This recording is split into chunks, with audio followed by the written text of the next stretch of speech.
between the visiting Shelby Whippets and the homestanding River Valley Vikings.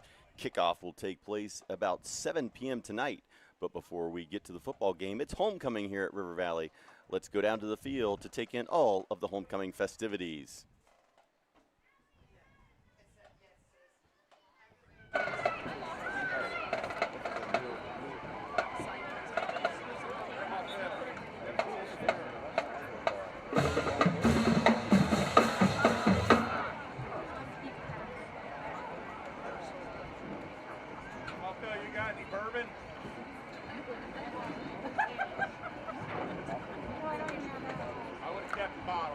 Good evening. On behalf of the River Valley High School, welcome to the 2025 River Valley Homecoming.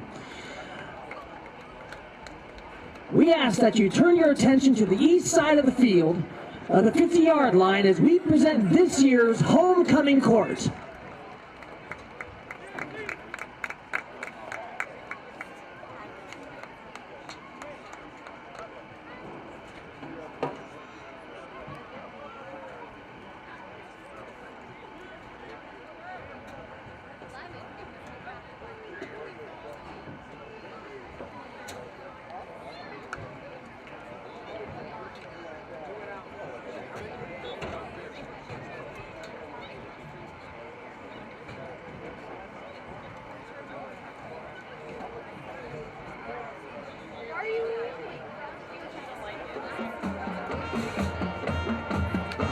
First, welcome to the field, our freshman attendant, Sophie Campbell.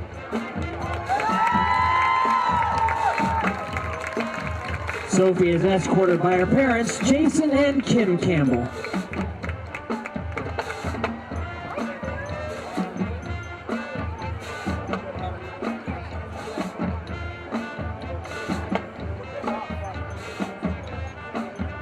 Freshman attendant, Sophie Campbell. Please welcome to the field our sophomore attendant, Harper Rogers. Harper is being escorted by Chris Rogers and Heidi Reel.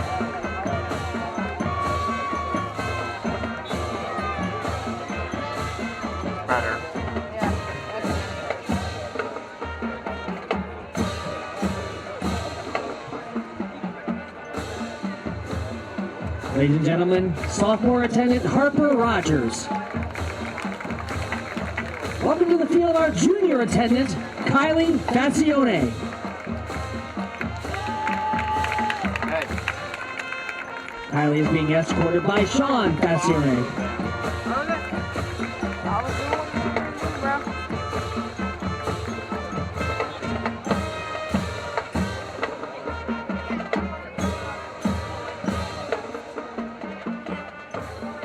Once again, our junior attendant, Kylie Facione.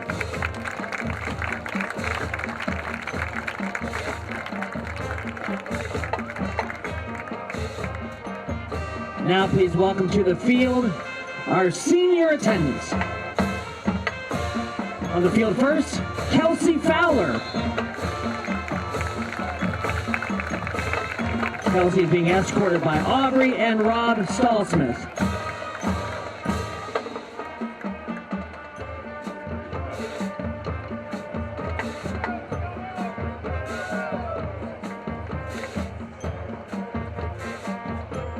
Senior attendant, Kelsey Fowler. Next onto the field, senior attendant, Ava Roseberry.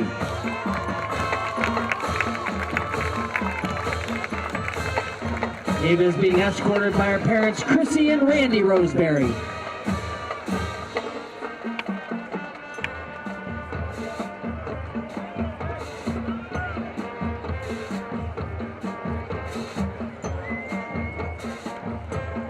Senior attendant, Ava Roseberry.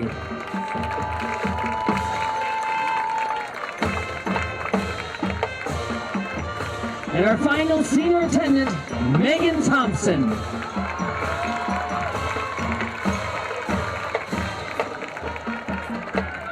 Megan's being escorted onto the field by Heidi and James Thompson.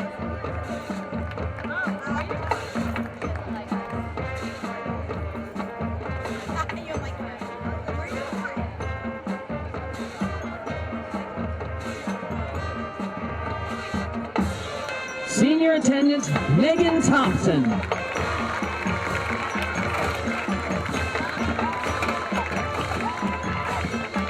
Now please welcome to the field, 2024 homecoming queen, Gabby Garrett.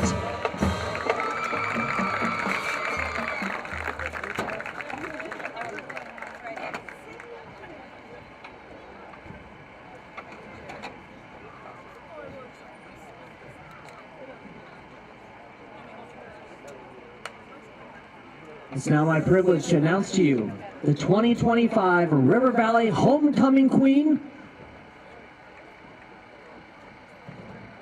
Megan Thompson.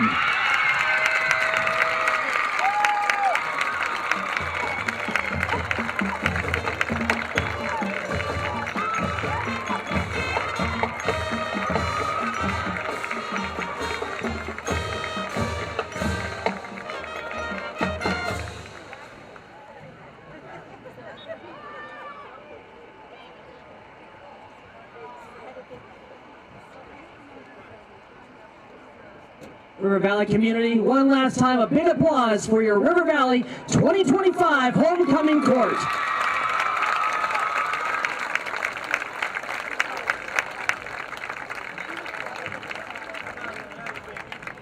Congratulations to senior Megan Thompson, the 2025 Homecoming Queen here at River Valley High School. We will be back in about 10 minutes to start the pregame before tonight's matchup between the Shelby Whippets and the River Valley Vikings.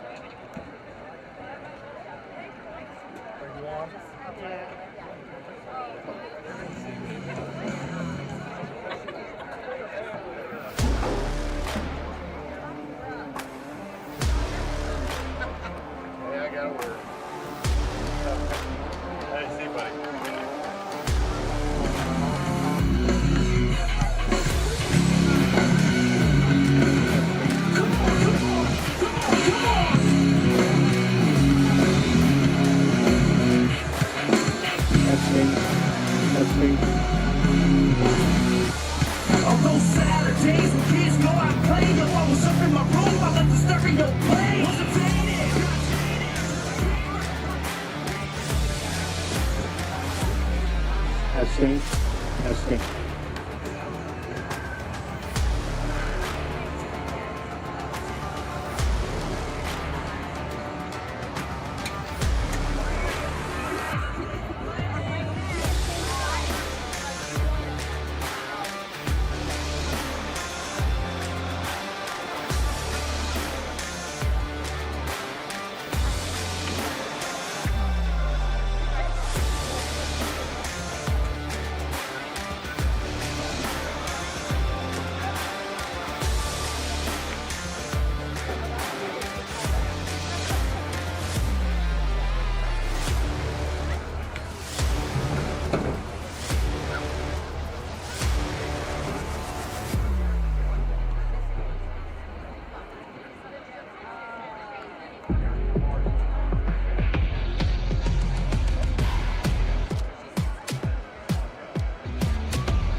Valley has won the toss and deferred.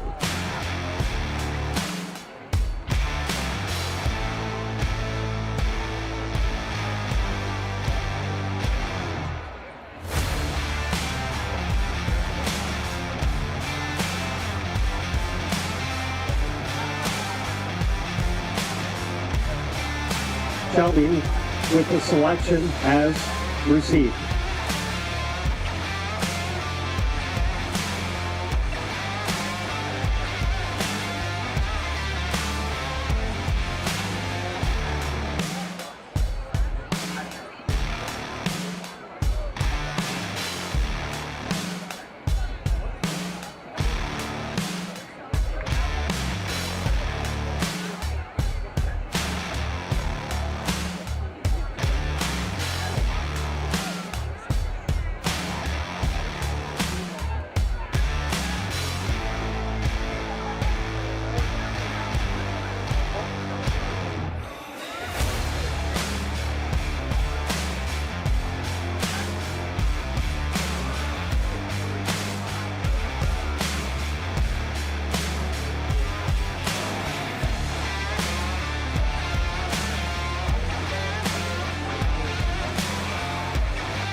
Good evening, ladies and gentlemen, and welcome to this very special homecoming night. Today we are honored to welcome back a special group to our field. Please give a warm welcome to the River Valley Marching Alumni Band. Join with our Marching Vikings for tonight's pregame performance.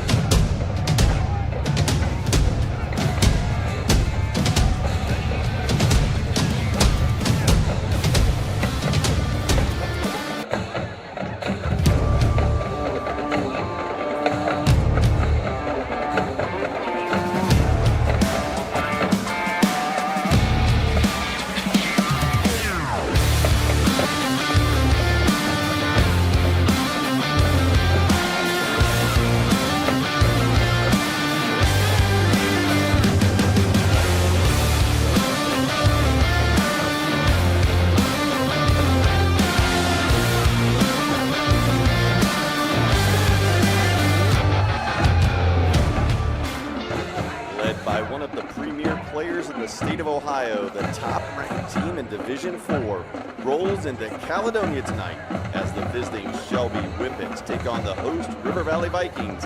It's Friday night football, MOAC style, on the OH Report next.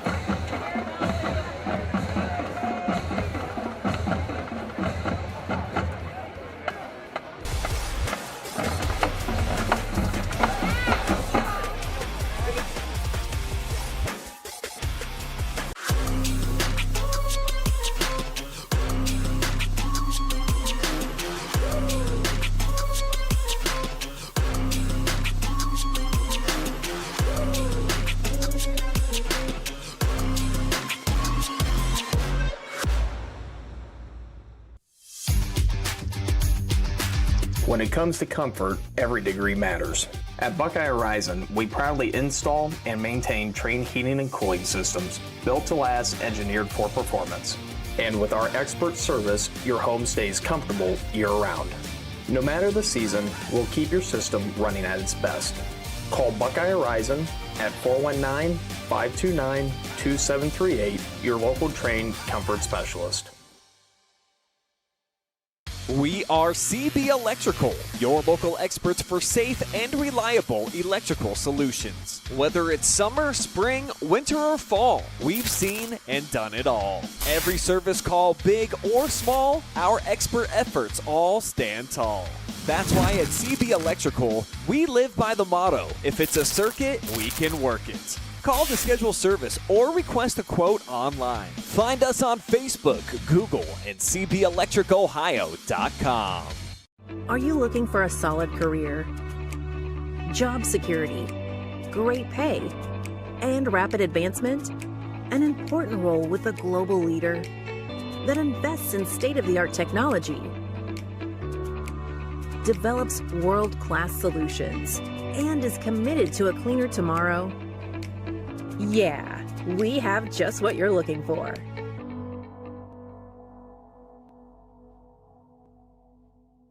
This is Jonathan Langdon. Catch me right here every Thursday for the Block Party presented by Bob and Bob Door Company, your place for volleyball highlights on the OH Report.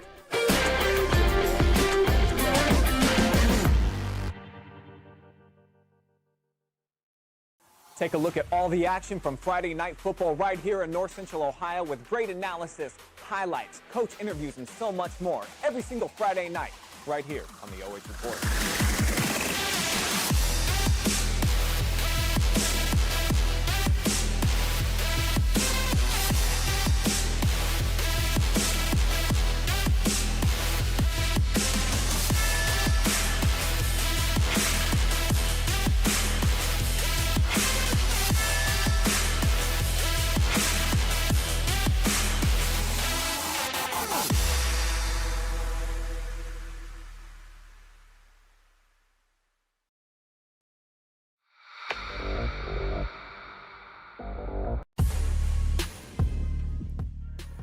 Good evening and welcome to the campus of River Valley High School, where the Vikings celebrate homecoming and try to shock the world. They take on the best program in the MOAC in the Shelby Whippets. I'm Mark Bollinger along with my partner Josh Banks. We are thrilled to bring you this matchup between the undefeated Whippets and the 2-3 Vikings. Shelby comes into tonight's game ranked near or at the top of all of the rankings. Out of 105 teams in Ohio in Division 4, Shelby at the top or near the top. 5-0, 2-0 in the MOAC, tied for first place in the MOAC with Clear Fork, coming off a big 48-0 win over Highland. Yeah, and I mean, it's just been Shelby. They haven't been tested. They got tested slightly by Gallion 2 weeks ago. Other than that, they've been rolling through teams. And on the home side of things with the Vikings, you've shown signs. You've had good games. We're going to talk about what it's going to take for them to win, but, folks, I'm going to tell you now before we even get into it, if the Vikings are going to upset the Shelby Whippets tonight, they have to play turnover-free football. We seen it last week against Harding. 4 turnovers last week against Harding cost them the game against the Presidents. You cannot do that tonight because you won't lose by 12. You'll lose by about 60 to these Whippets if you do that. Well, the Whippets come in first place in Region 14 in Division 4, while in that same region, River Valley, currently sitting 2-3 overall, ranks 15th. Now remember, with the change this year, the top 12 teams get in, so the Vikings have some work to do here in the second half of the season if they're going to climb their way up and join the postseason frenzy in 2025. The Vikings, they've been on a roller coaster. As we said, 2-3 overall, 1-1 in the MOAC. Lost last week, and a little bit of a surprise. Harding came out and dominated River Valley on the offensive side, more than doubling their offensive output that they've averaged, beating River Valley 32-20.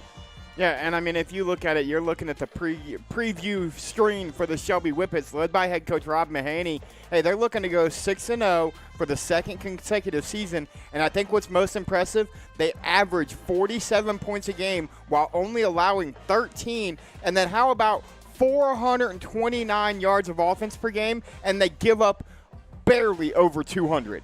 Well, this Whippets team, as we said a little bit ago, I think it's the best program in the MOAC. You look at it, and the only thing that you could say about that, if you wanted to argue, is look at recent history and look at the titles. 5 of the last 6 championships have went to Shelby. Yep. They're in first right now, looking to get 6 out of 7 under Coach Mahaney.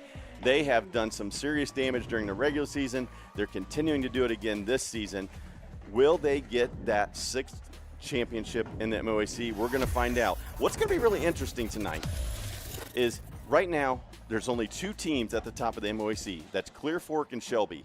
Is this a trap game because next week is Clear Fork at Shelby? Are the Whippets looking ahead, or are they going to be focused and take care of business tonight? Well, I tell you what, this guy right here you're looking at on your screen, senior quarterback for the Whippets, Mr. Brayden DeVito, if he has anything to say about that, we're not looking ahead to anybody. We're taking care of tonight. The young man's an Air Force commit.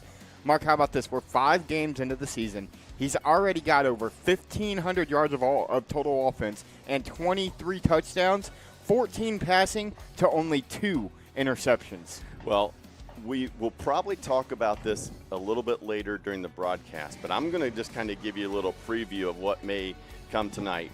According to what I've researched and found, coming into tonight, Brayden DeVito is 1 passing touchdown away from 100 passing touchdowns in his career. I mean, you think about that. He has 99 passing touchdowns, 56 rushing touchdowns in a career. Amazing. Absolutely one of the best players ever in the MOAC. One of the best players ever in the MOAC, and the way he's moving up leaderboards, Mark, he might end up being one of the top 5 players ever in the state of Ohio at the quarterback position. The number 1 guy, of course, is Matty MOAC. But DeVito, if he has the season he's had so far, he's going to finish in that top 5 in passing yards and passing touchdowns. To come from a small town in a small conference like the MOAC in Shelby, Ohio, what more could you ask for? And the one thing that we'll learn about him, and we all know this, we've seen the young man for 4 years, not only is a phenomenal athlete, but he's a great young man to talk to, a great family behind him. And again, there's a reason that he's going to play at the Air Force Academy.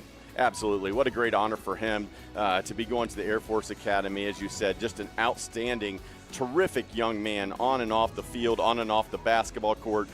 Just everything you could ask for in a role model, that has been Brayden DeVito. As you said, committed to Air Force. As the year goes on, I'm guessing we're going to see him as a finalist for Mr. Football in the state of Ohio. He was a finalist last year as a junior. As a junior. So for Brayden, obviously, tremendous career, but most importantly for him, and he will be the first guy to tell you, it's not about him, it's about this team. Yep. And all he cares about tonight is getting his team to 6-0. Now, let's flip script. Let's talk about the team hosting homecoming this weekend, the River Valley Vikings. You said it best. They're 2-3, 1-1 in the MOAC, led by head coach Matt Waddle. And you kind of see they win game 1 at Elgin. You and I were there. They get upset by Madison. We'll consider that an upset right here at home. Then they get beat by Buckeye Valley, who I want to say I haven't looked, but is still unbeaten. 5-0. And then you lose. You beat Pleasant. You win the rivalry, 21-14 in a close game. And then again, last week you go on the road to Harding, maybe overlook them a little bit, knowing you have Shelby this week, and they blow you out of the water offensively, and that's been the struggle. They're giving up 23 points a game, averaging 21. And how about they average almost 300 yards a game offensively, but they're giving up right around that 250 range. Well, and if you break everything down, you can look at every statistic, and I know you can make statistics work for you however you want to frame it. But what it comes down to for River Valley has been penalties and turnovers. Last week they cleaned up the penalties. Yes. They were double digits against Pleasant. They were double digits the week before that against Buckeye Valley. Last week they cleaned that up, especially the pre-snap penalties. The turnovers are still the issue. They are -9 on the season, okay? Now, to put this into context, that is last in the MOAC, okay? -9 in the turnover ratio department. Last in MOAC. But that's 8 turnovers worse than anybody else in the conference. They're not even close. River Valley, if they can hold on to the football, avoid the interceptions, avoid the fumbles, this is a dangerous and talented squad. We talked about the athleticism of River Valley on repeat. You've got athletes out there. Can they take care of the football? And if so, that's how they're going to have a chance to compete. And folks, you see it on your screen right now. The athlete for the Vikings. We talk about it every week that we're here or we're following them on the road. You need a big play, put the ball in the hands of number 3. And I'll tell you what, he's showing that not only does he do it offensively, he's top 10 in the MOAC in tackles, and he leads this Vikings team with 55 from his corner spot.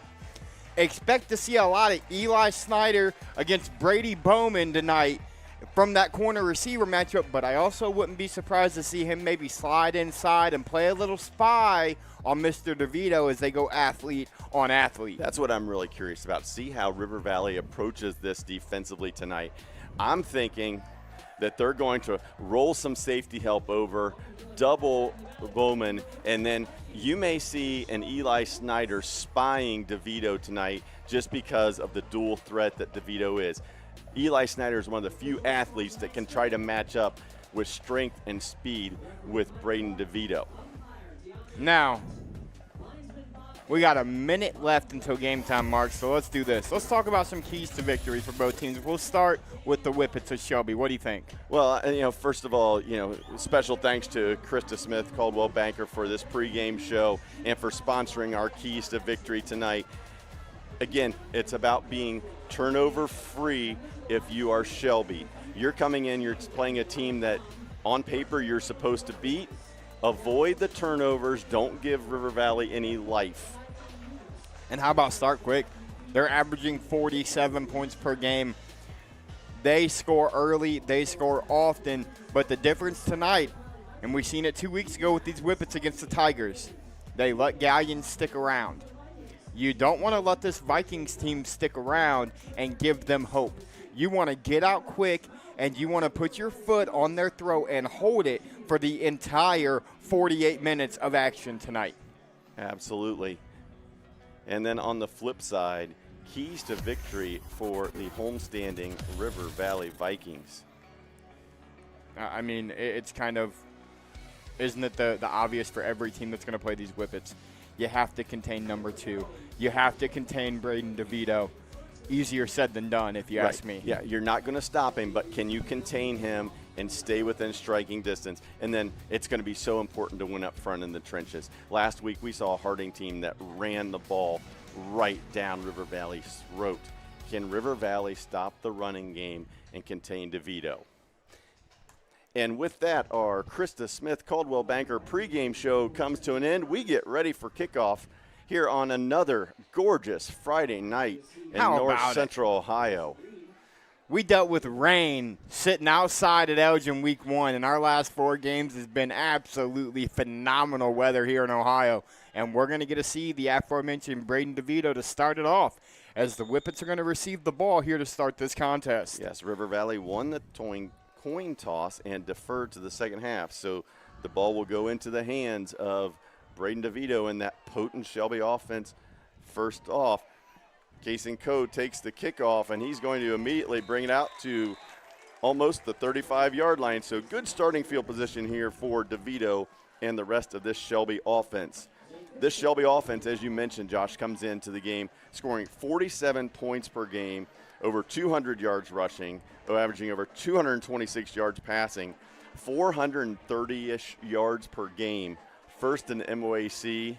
They can just flat out light up the scoreboard. Well, and I mean, they've got a lot of new young men. Gavin Baker comes over from Ontario. Landon Foltz comes over from Ontario last year.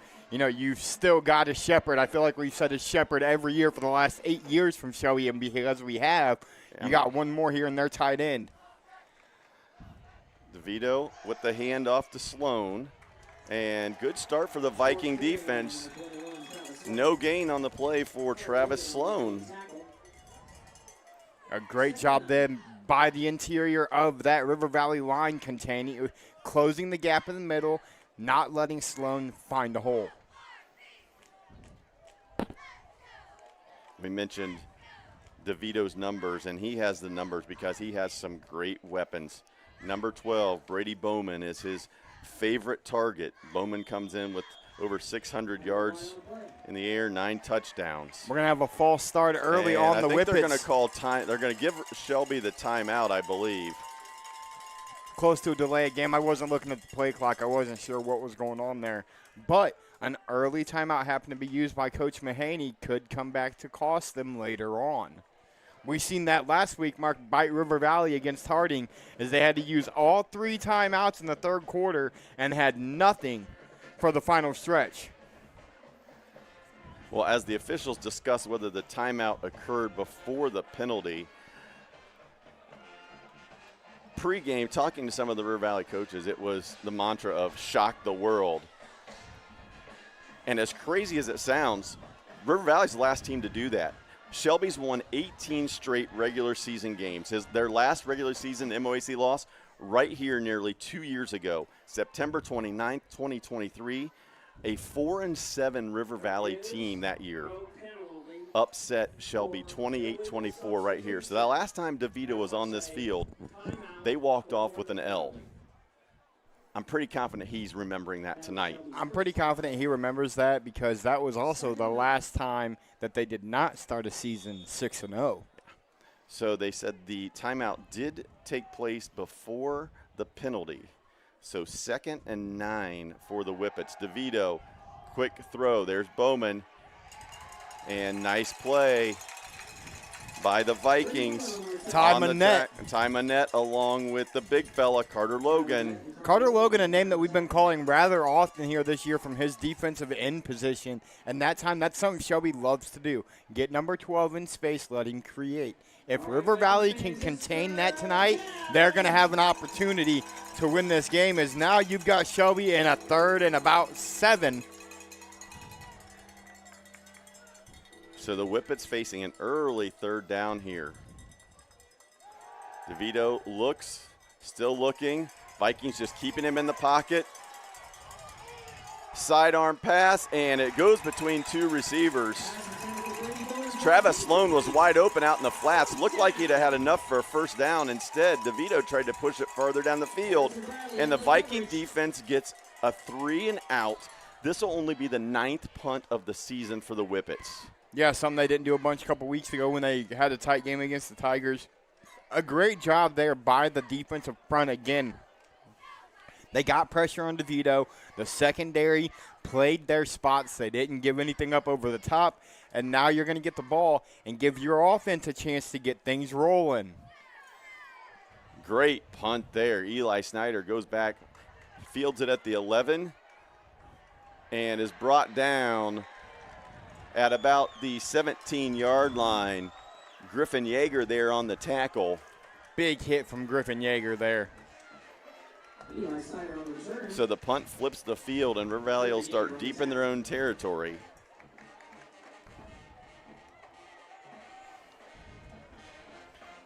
Viking coaching staff has to be elated with that start by the defensive side of the football.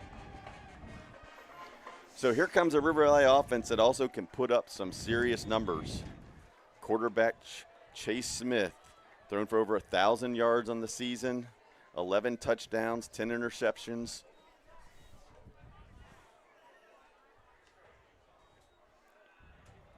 Handoff up the middle, met immediately. Interior of that Shelby defensive line. Bailey with the carry. Met Bailey immediately. It's going to be no gain on the play. Yeah, and if you're River Valley, you have to establish the run early, which is exactly what they're going to try and do. Give your playmakers a chance to get downfield. 2nd and 10 for the Vikings. Go 4 wide receiver set. Bailey beside Smith in the backfield. And how about the trip set you got down here by us, Mark? Eli Snyder, Colton Lang, Krebs, all on the same side of the field. Right down the seam, and oh, lucky for River Valley that Brady Bowman slipped. It looked like he read that the whole way, and it may have been a pick six. I tell you what, it may have been a pick six, but you see it on the Ohio Health replay. Colton Lang got a hand on that, and I'll tell you what, Mark, we know Colton Lang's athleticism. If he catches that ball, he might house that for the Vikings. Yes, absolutely. If Colton catches that in stride, you're not going to catch him. It had been about a 60-yard foot race, and Colton had the lead. That would have been touchdown River Valley, but instead, 3rd and 10. Smith under pressure, steps up in the pocket, avoids the first defender and the second, resets, and now it's going to be dropped. And a late penalty flag is going to come in. Late hit there. Smith was on the ground, and Kyler Williams dove on him late, and instead of it being a 4th down inside the 5, River Valley's going to get a should be an automatic beneficiary. First. A personal foul late hit should be an automatic first. We'll see what the flag is going to be. Officials are talking about it. It was a loss of. They got it spotted at the 4. Loss of 13 on the play. Dead ball. Personal foul. Late hit. Number 53. Oh, I'm sorry, they called number 53. So the late hit. Well, there's no 53. I look like Kyler Williams. It was. 51. It absolutely was. Kyler, one of the leading tacklers for that Shelby but defense. It's not a first down, so the But loss it's of not yards automatic. doesn't really help anything as you're still in punt situation as Owen Severance. The freshman backup quarterback comes into punt. And the dangerous Brady Bowman waits to return it. Low kick. Bowman's going to let it bounce and fields it at the 45, 50, 45, 40. And just like that, the Whippets are going to take over and start this drive inside River Valley territory. Be Shelby football on the Viking 40. Well, and here's the thing. Both teams go 3 and out on their first drive. I think the big difference is Shelby started that drive on about the 30. They flipped the field as River Valley started inside the 20. River Valley unable to do the same. So now you're giving Brayden DeVito, he only needs 40 yards to get to pay dirt. Well, and with this Shelby offense, unless they take a big loss or a penalty, you're basically looking at 4-down territory all the way in for them. DeVito rolls right, looks, continues to look. Tries to avoid tackler, stays in bounds, throws it, and incomplete. Intended for Carter Kessler. DeVito just kept the play alive for throwing it incomplete. 2nd and 10. Yeah, DeVito really kind of struggling there. Great job again by the River Valley defensive front.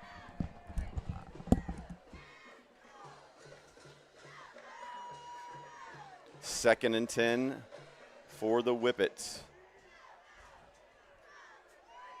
9:04 to go here in the first quarter. Both teams traded punts on their first possessions.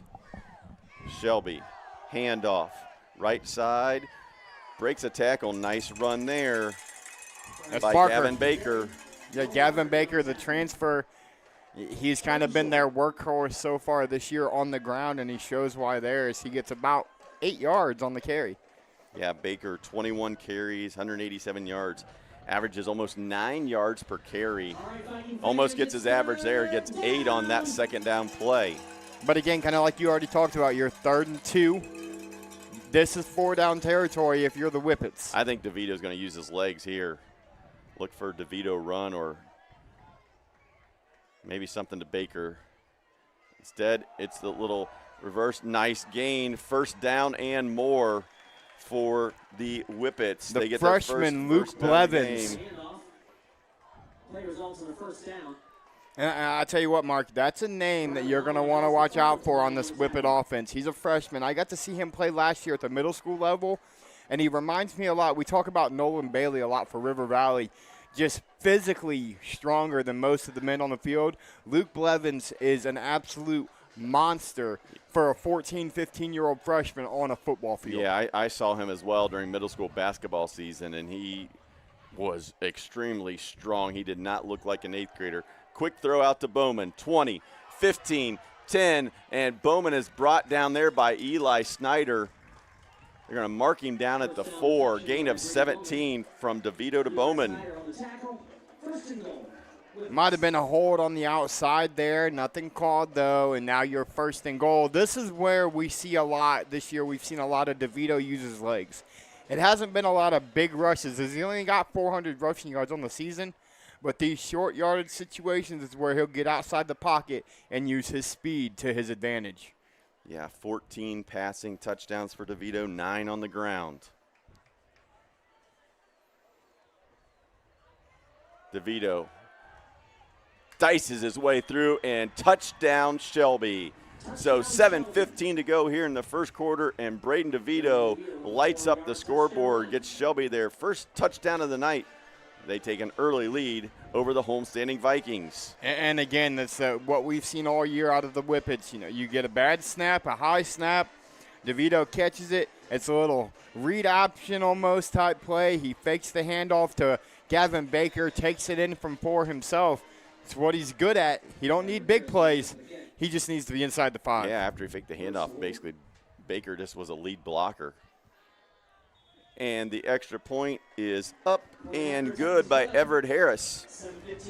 So with that, Shelby leads 7-0. We'll be right back after this quick timeout. You're watching Friday Night Football on the OH Report. In business and ag banking, it's not just about the numbers, it's about the people. At First Federal Community Bank, we believe relationships are the foundation of every successful partnership. We can help you grow your farm through various ag programs, including working with our local FSA offices, as well as Farmer Mac. We have many commercial business programs to help make your day-to-day operations easy and convenient. Because when you bank with us, you're not just a customer, you're family.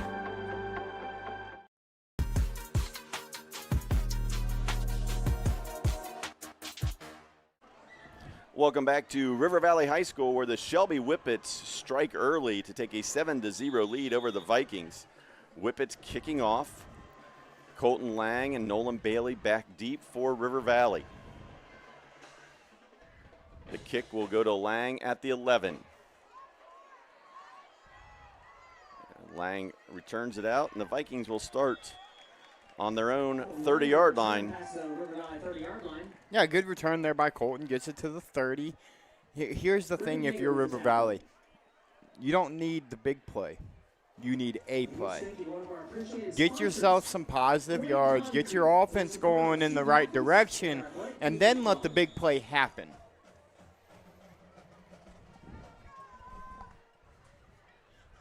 Vikings continue to try to spread the field. 4 wide receivers set. Quarterback Chase Smith looking over the Shelby defense.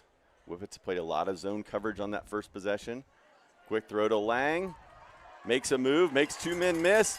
Nice gain there on first down by Colton Lang. And I tell you what, I'm going to run the replay here for you, Mark. They almost could have called a horse collar there at the end on number 22. That's Bryce Samsel, as he brought him down by the back of the jersey. And that's something important that we haven't seen from River Valley is yards after catch. When they've been good, they've been able to get a lot of yards after catch with these receivers, getting them out in space. When they struggled offensively, I haven't seen that. Nice start there, getting the ball to Lang. Lang making a play. Just going to point it out real quick. They got Brayden DeVito out there guarding Carter Myers defensively. Not a surprise. Again, just athlete on athlete. Smith under pressure, rolls right, has space, still looking, throws, and throws a little behind Myers. It was the intended receiver. I'm going to say this, Mark. That's one of those situations, if you're Chase, you escape that sack, use your legs to get the first down, move the chains, and let the offense keep going. Now, I know it's 3rd and 1. You expect to be able to get a yard, but the first down sooner is the better option. Well, last week in this situation, we saw the big fella, J.J. Walton, and he is back out on the field.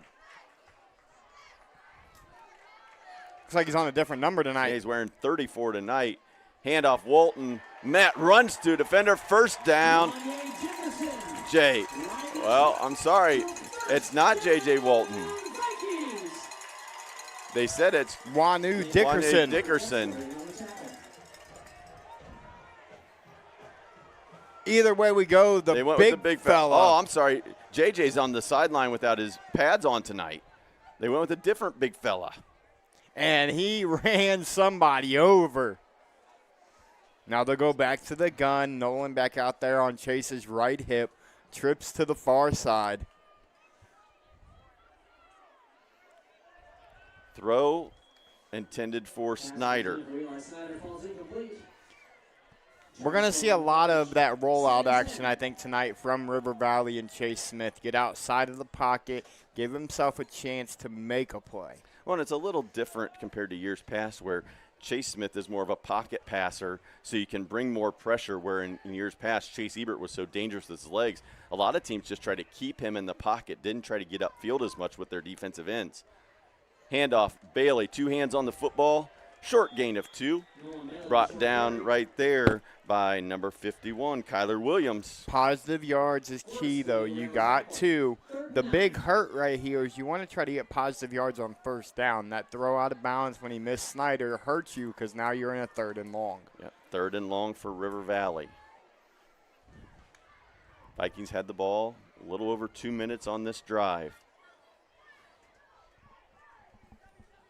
Plenty of time on the play clock.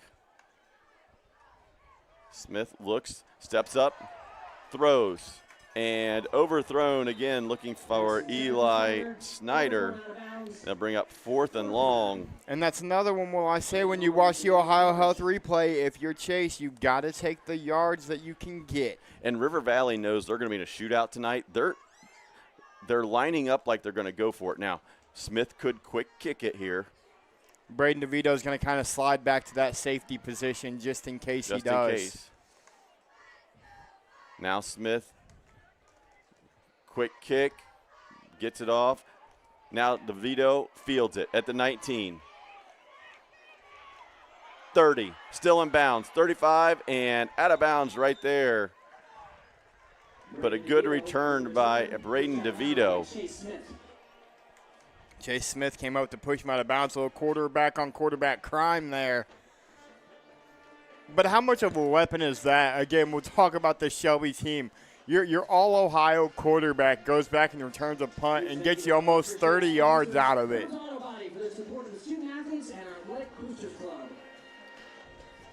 Like to give a quick shout-out to Bill and Debbie Detweiler, longtime River Valley fans.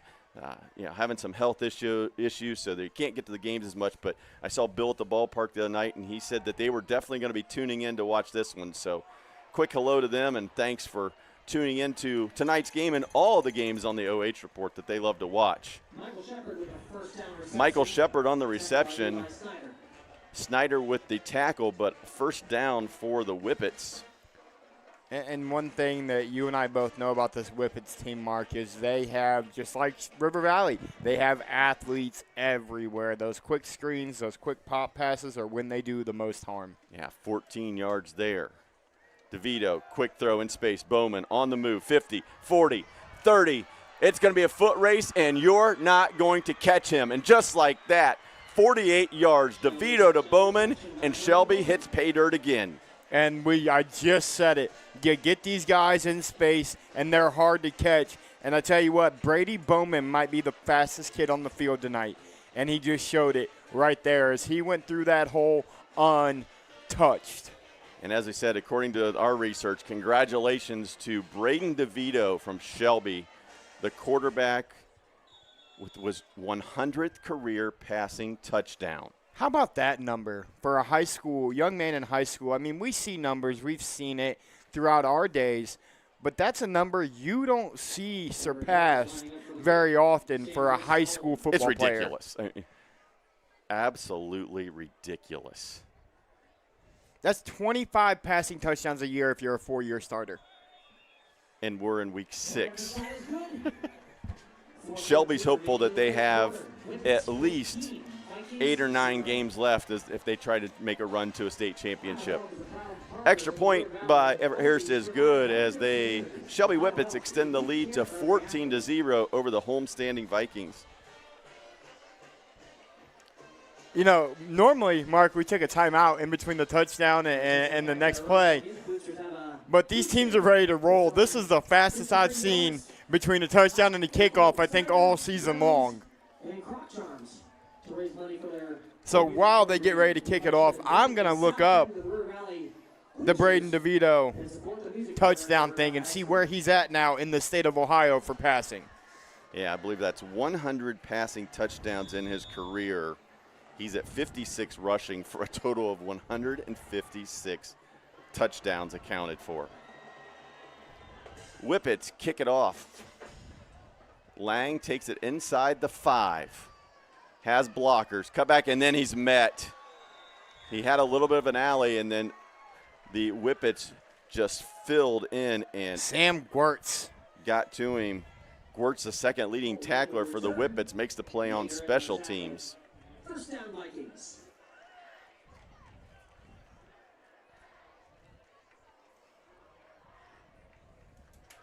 River Valley starts on the 23. Vikings need to put together a drive here, trailing 14-0 early in the ball game. So to tell you how rare it is, the leader in the state of Ohio is Matty MOAC with passing touchdowns in a career with 219. Handoff. Wyrick brought down by Bowman and a slew of other Shelby defenders. Short gain by Wyrick.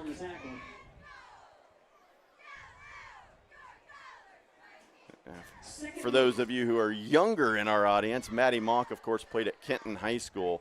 They went 5 wide. They didn't run the football, very much. Unless he ran it. They spread it out and threw it all over the place.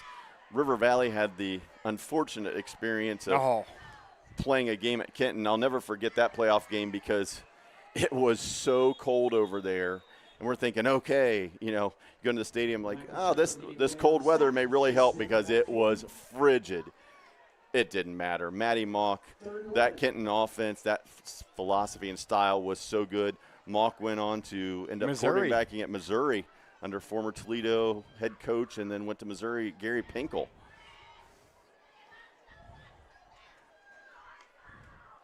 Well, a loss on the play for the Vikings, and now penalty flags come down.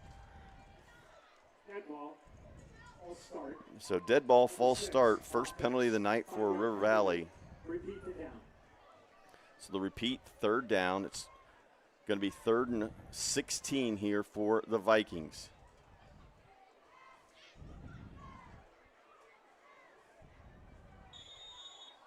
River Valley just looking for some kind of positive play. Smith looks, here comes the quarterback, and he's hit, picked up, and they're going to call it incomplete. As Smith was looking to throw it down the field, Michael Shepard from his defensive end spot got to him. The officials say his arm was going forward. It'll be an incomplete pass, and the Vikings will bring the punt team out. And again, you're giving the Whippets and Brady Bowman great field position for their fourth offensive drive, the last two which have resulted in touchdowns. Yeah, River Valley, 3 possessions, 2 yards of total offense. You know, we talk about the Shelby offense, but their defense is pretty darn good as well. Good punt there by Severns. Ball will be downed at the 45-yard line where Shelby will take over, try to add on to this 14-0 lead here at River Valley. If you weren't here for our pregame show, it's homecoming at River Valley tonight. Congratulations to senior Megan Thompson, who was crowned homecoming queen here in 2025.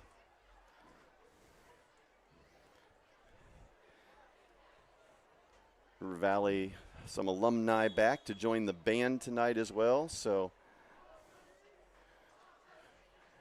congratulations to Megan and her family. DeVito looks, steps, throws it. It is deep and dropped. Looking for Bowman. And the offensive line thought he caught it, but it was incomplete. And Brayden DeVito just dropped that in the bucket from about 55 yards. He made that look easy. He threw that ball back foot, unbalanced, and people, what's crazy is from what I've heard, he's going to Air Force as an athlete. He's not even going to play quarterback. He's probably going to end up playing defensive back or a skill position at Air Force. Well, you look at DeVito and, you know, people say, oh, he's small, this and that. He's not as small as people think. No. He's listed at 5'11", and he is put together. People say, oh, he's 5'8", 5'9". Not at all. He's a little bit taller, strong as can be, and obviously athletic. Big play there by the front. Again, River Valley on the defensive side of things, their front doing a very, very good job of containing this Shelby run game. Yeah, Baker with just a gain of 2. As we reach the 2-minute mark here in quarter one. Whippets with 25 yards on the ground here through the first quarter. Fans, it's 3rd down. 3rd and 8 for the Whippets. Down 14-0. River Valley defense would love to get off the field. DeVito spins, rolls, sidearm, caught. 40. Football. Fumble, and the ball is out, and that's a turnover. It looked like he was trying to lateral the football.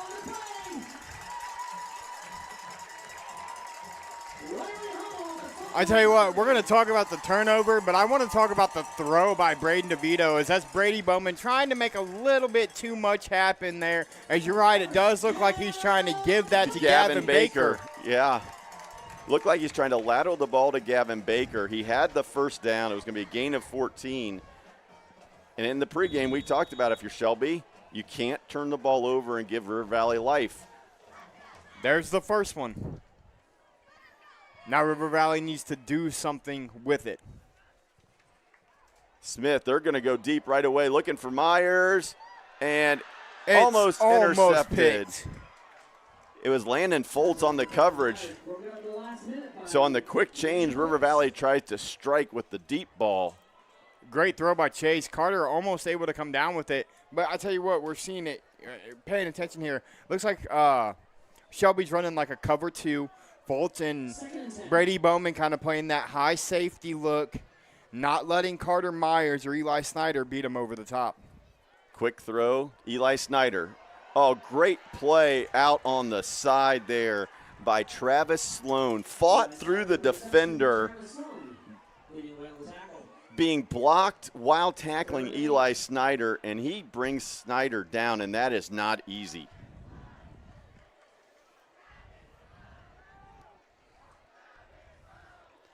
Sloan with the big play, kept River Valley from the big play. So now 3rd and 8 for the Vikings.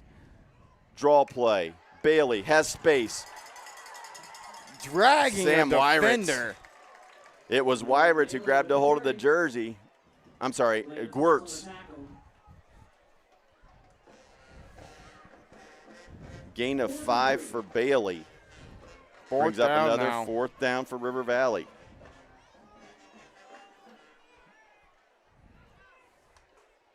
Offense stays on the field. Yeah, Vikings tried to draw Shelby off sides.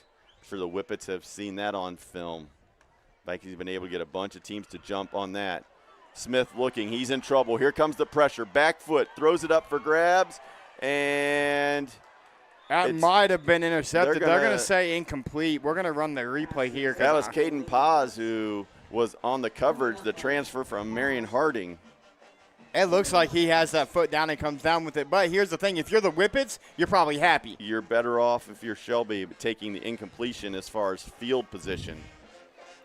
13 seconds and 47 yards away from pay dirt are the Whippets again. And we already know how quick they can strike. 47-yard line of River Valley. Shelby takes over.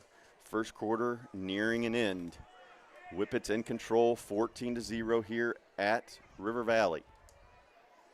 As we said, the Vikings, the last team to beat Shelby in the MOAC.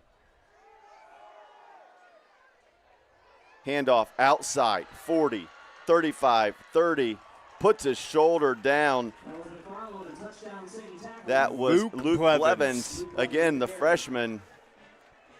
And we talked about it. He's not afraid of contact, but how quick did he cut that corner and get outside?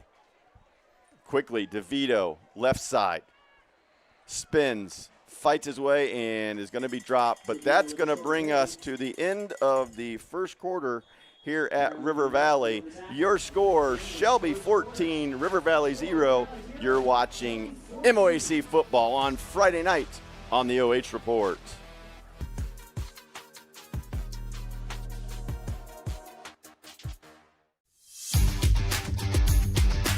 When it comes to comfort, every degree matters. At Buckeye Horizon, we proudly install and maintain Trane heating and cooling systems built to last, engineered for performance. And with our expert service, your home stays comfortable year-round. No matter the season, we'll keep your system running at its best. Call Buckeye Horizon at 419-529-2738, your local Trane comfort specialist.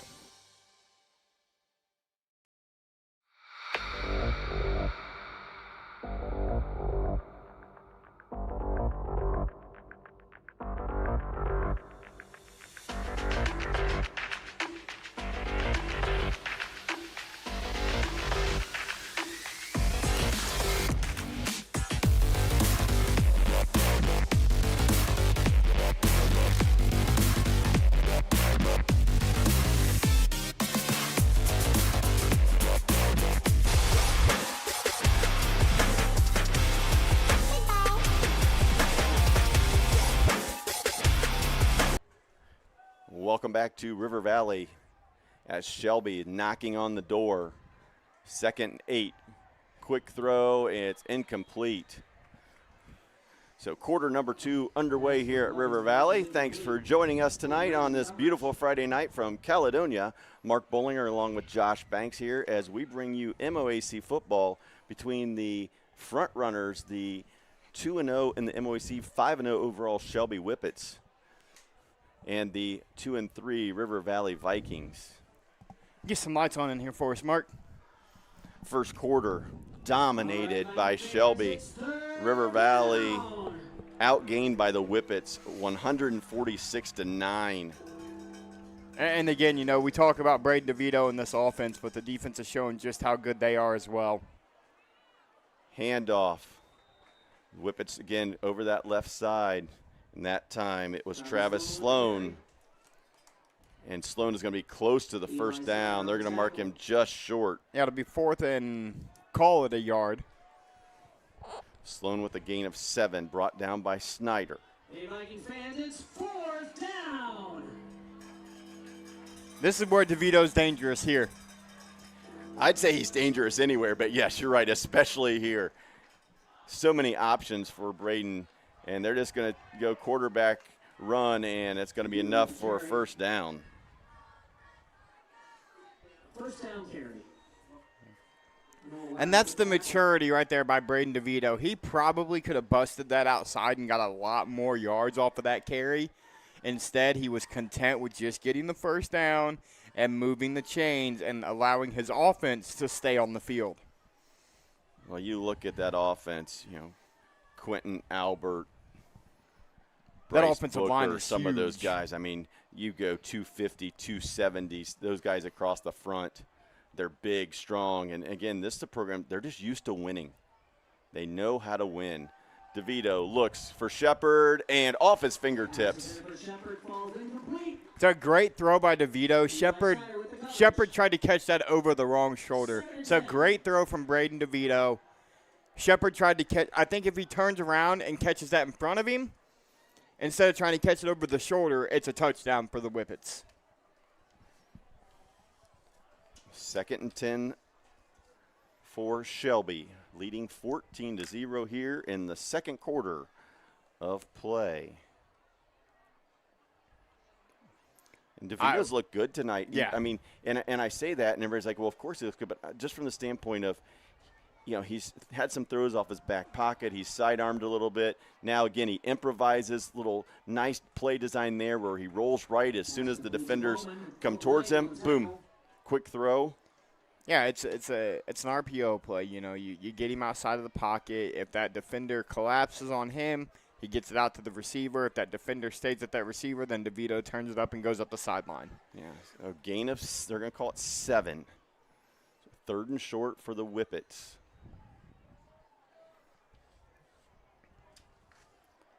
All right, Viking fans, it's 3rd down.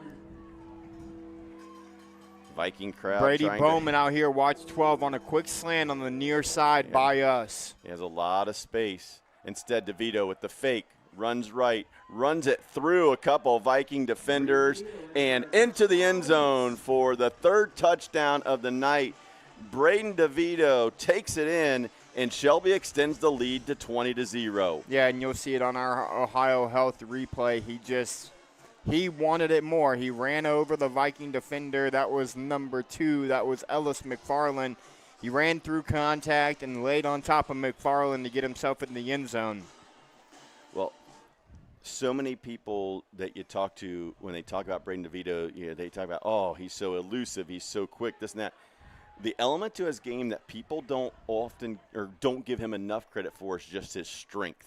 I mean, he's fast, he's elusive, but like there, he puts his shoulder down, he's going to power through. Well, and here's the other thing, Mark. We're seeing it. We've seen it on the basketball court his whole career. He is a very, very good athlete, but nobody talks about that on the football field. They talk about his ability to throw the ball. You don't hear anybody brag about his ability to run the ball. Right. Evers Harris knocks through the point after attempt. And with 9:51 to go here in quarter number 2, Shelby in complete control over River Valley, 21-0.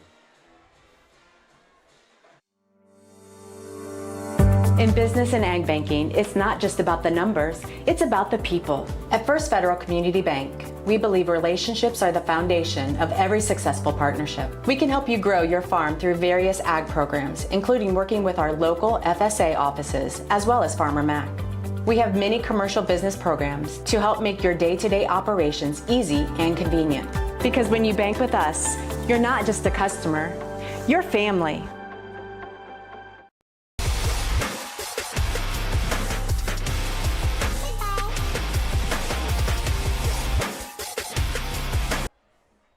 Well, they are keeping things moving here tonight at River Valley. Colton Lang on the kickoff return breaks it wide, 30, 35, and brought down there by Case & Co. Might have been a touchdown saving tackle from Co. Good return there by Lang. Looking around the rest of the MOAC tonight, we've got a couple of games. Ontario leading 6-0. Gallion and Clear Fork both up 7-0 tonight in their matchups.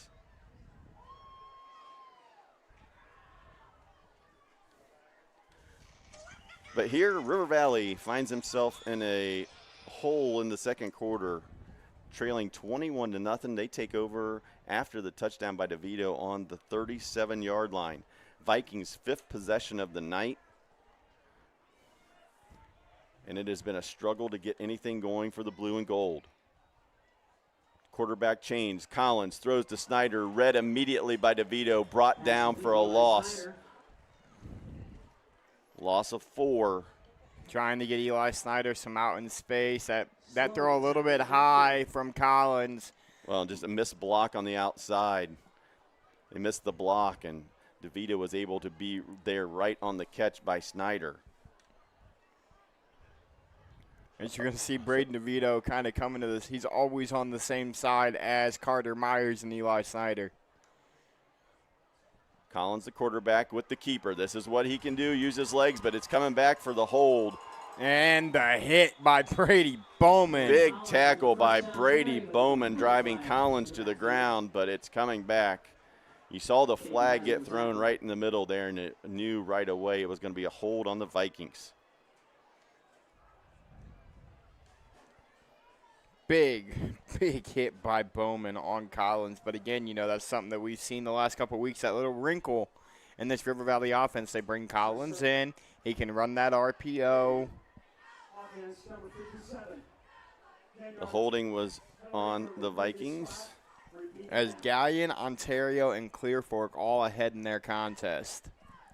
So with the penalty, 2nd and 23 for the Vikings. Smith back in at quarterback for River Valley.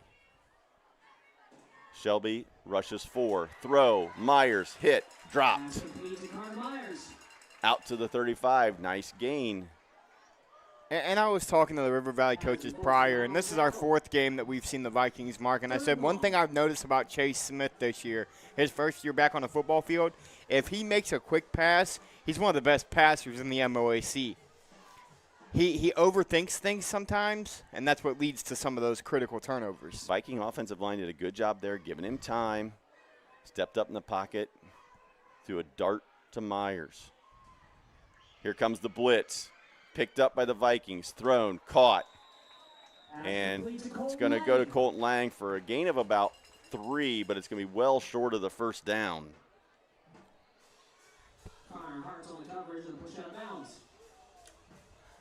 61 of you out there watching on Facebook, and how about 330 of you on the YouTube?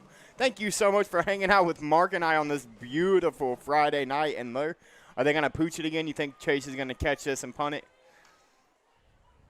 Well, they tried to draw the offside, and they did.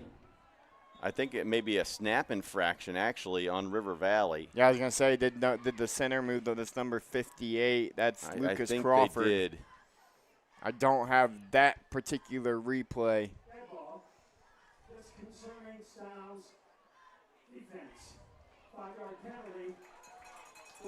Okay, so apparently either the Shelby defenders were clapping their hands or making noise trying to replicate the snap count, and now that changes things. I would guess the Vikings are going to go for it now. Yeah, agreed. You're 4th and 2 now. Take your shot. And kind of a costly penalty there for Shelby if the Vikings can convert this. Looked like the Vikings were surely going to punt this away. Instead, the penalty makes it 4th and short. River Valley goes empty set. Snyder out wide, Colton and Lang in the slot. Smith, quick drop, throws, caught. Myers, first down. Move the sticks, and another late hit. We're going to have a late hit, yes, absolutely on the outside. Number 5 for the Whippets, Sam Gwirtz. Completely unnecessary. Carter Myers was 2 yards out of bounds when Gwirtz came in and cleaned it up. And that's the second penalty like that for the Whippets. Play was basically over. Myers already out of bounds. And that's going to just continue to move the chains and the football. He had already moved the chains. That'll be 15 on top of it, Mark. And if you're the Shelby coaching staff, this is not what you wanted to see happen. You are now giving this Vikings team life, and you're only up 3 scores. River Valley scores here, and then they get the ball at half. This football game is far from over, as that's going to move it all the way down to the Shelby 34-yard line. Vikings get the first down on the completion from Smith to Myers, the 15 yards tacked on. Handoff, Wyrick, left side. Good block there by Kloa. And it looked like it's going to be a much bigger gain, but it's still a gain of 4. You'll so see it on the replay right here. Down. I think he should have kept taking this outside. He should have taken off of Kloa's hip instead of trying to cut back in. He cut right back into Wirtz. That's probably another 4 or 5 yards if he goes off of Kloa's hip. It looked like Krebs and Snyder on the outside were doing a good job of blocking from their wide receiver positions. Yeah, great job on the outside to contain those corners and not let them collapse. But a gain on first down, something we haven't seen from River Valley a lot tonight. Positive yards on first down. Pass rush, Shepard, Kessler. It's a wobbler. DeVito cuts in front of it, intended for Myers, but it falls incomplete. Pressure there from the 2 defensive ends from Shelby, almost getting to Smith. Kessler may have got his arm just a little bit there. Yeah, when you've got Carter Kessler and Michael Shepard at defensive end that go 6'4", 200 pounds, and 6'3", 235, man, that's monstrous outside guys. And they're guys that can move as well. Yeah, they both play tight end offensively. 3rd and 7 for River Valley. Vikings still looking to put points on the board tonight here in their homecoming matchup against the Whippets. Smith, quick throw, off of Snyder's hands, a little behind him. Eli couldn't come up with it. Yeah, great read by Chase there, just a little bit off the hands of Eli. And I mean, that's a tough one if you're Coach Waddle in this offense. A little bit too high, Eli's not able to pull it in. If that throws on the money, Eli might walk into the end zone. Yeah, we've seen Eli make some great catches this season. Yeah. Couldn't bring that one in. But River Valley, again, faced with another 4th down. One thing also you'll see about this Shelby defense is Shepard and Kessler are stand-up ends. And you might see the Whippets bring the blitz here, and here they come. They're bringing pressure. The throw for Myers over the top, and dropped at the end.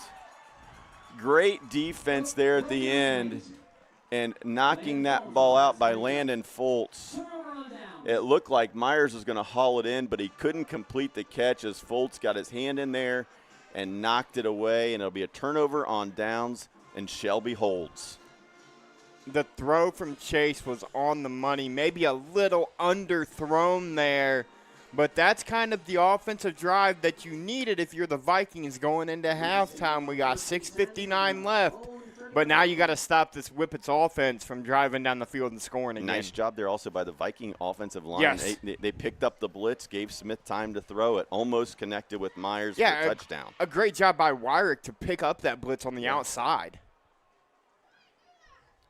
DeVito fakes the handoff, looks, has time and a lot of space. He's going to keep it. And great tackle out in space. Ty Manette. That's a name that we have called a lot this year from that defensive back spot, making big plays. Yeah, Ty Manette comes in. 32 tackles on the season, 1 forced fumble, 7 TFLs. 2nd and 8. They were looking for, they had a deep post and then like a little wheel route out there on that outside they were looking for. A great job by the River Valley secondary to not allow Bowman to break open there. Yeah, I thought DeVito was going to go to Avery Lambert on a crossing route underneath. Looked like he was open. Instead, handoff. And Vikings there again. Ball is out, and it's going to be recovered. So the ball was on the ground. Gavin Baker fumbled it. Recovered there by an offensive lineman, Quentin Albert. Good job by Albert realizing what was going on. Again, though, the second forced fumble of the evening by this Vikings defense. And that's been the story. Vikings -9 in the turnover department on the season. They haven't forced a lot of turnovers, but they've got one earlier, almost got another one. Yeah, and that's big for them. Force a couple turnovers, give yourself some confidence. As we're going to get a... I think they're checking on the spot. With the fumble occurring, I think the Shelby coaching staff wanted to make sure the spot was correct before they ran this 3rd down play. Well, and then my question to you, Mark, and you know the high school rule better than I do, is it like the college where you can't advance your own fumble? That, I believe, it will be pushed up a little bit. So it's going to be about a – well, they're going to say it's going to be a first down. So, yeah, the fumble recovery. Therefore, the placement is where it is recovered. As a result, first down. Thank you for the explanation there from our official. Mike's working pretty well tonight. We're able to hear everything clean. So the fumble recovery results in the first down. DeVito going to get the new call from the sideline. Play clock just under 30 here. Plenty of time for the Shelby offense as the game clock rolls under 6 minutes to go here in quarter number 2 in Caledonia. Shelby leads River Valley 21-0.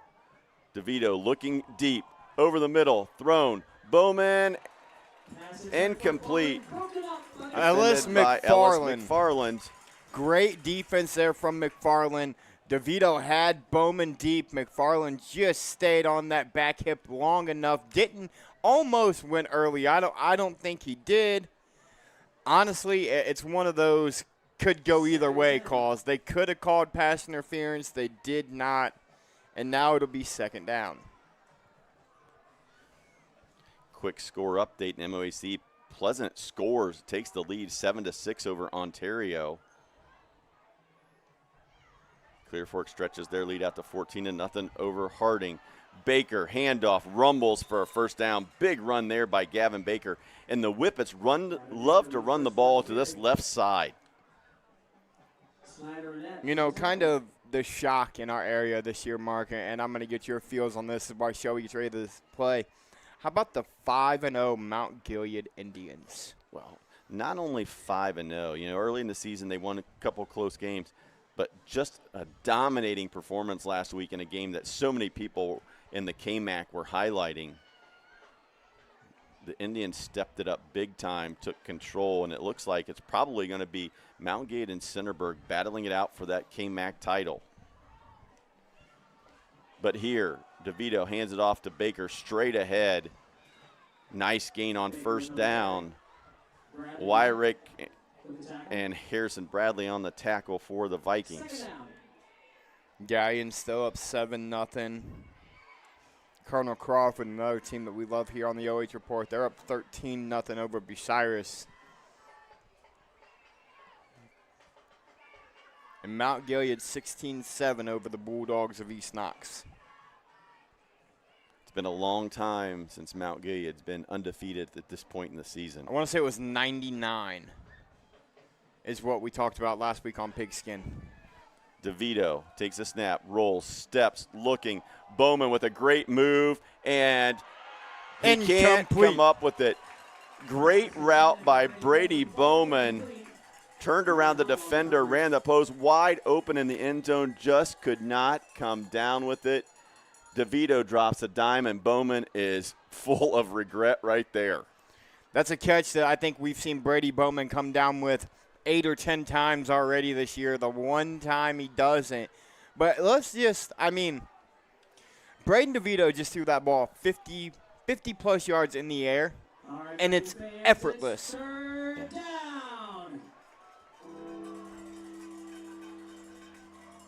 The incompletion brings up third down. DeVito keeps it, throws it, first down, and a little more for the Whippets. That one goes to Landon Foltz. And that's just that same play. Harrison Bradley stays with DeVito.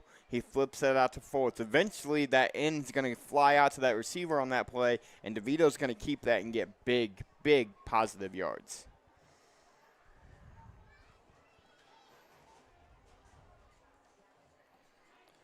Another first down for the Whippets. 12 on the night here in the first quarter. Hillsdale up 14-3 over the Smithies of Smithville. Read option. DeVito, throw, catch, touchdown. That one's going to be going to number 7, Avery Lambert, the senior wide receiver hauls it in, but there's going to be a flag on the play, and that one will be nullified. So a 26-yard touchdown pass to Lambert is going to come back. An eligible man downfield. That one goes on Bryce Booker, another one of those big offensive linemen for the Whippets. But again, just another great route by the Whippet wide receivers. Lambert wide open. DeVito put it right on him.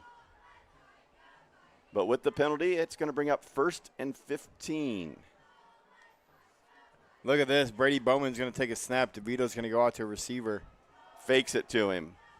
And Bowman's going to run it straight ahead to about the 27, 26-yard line.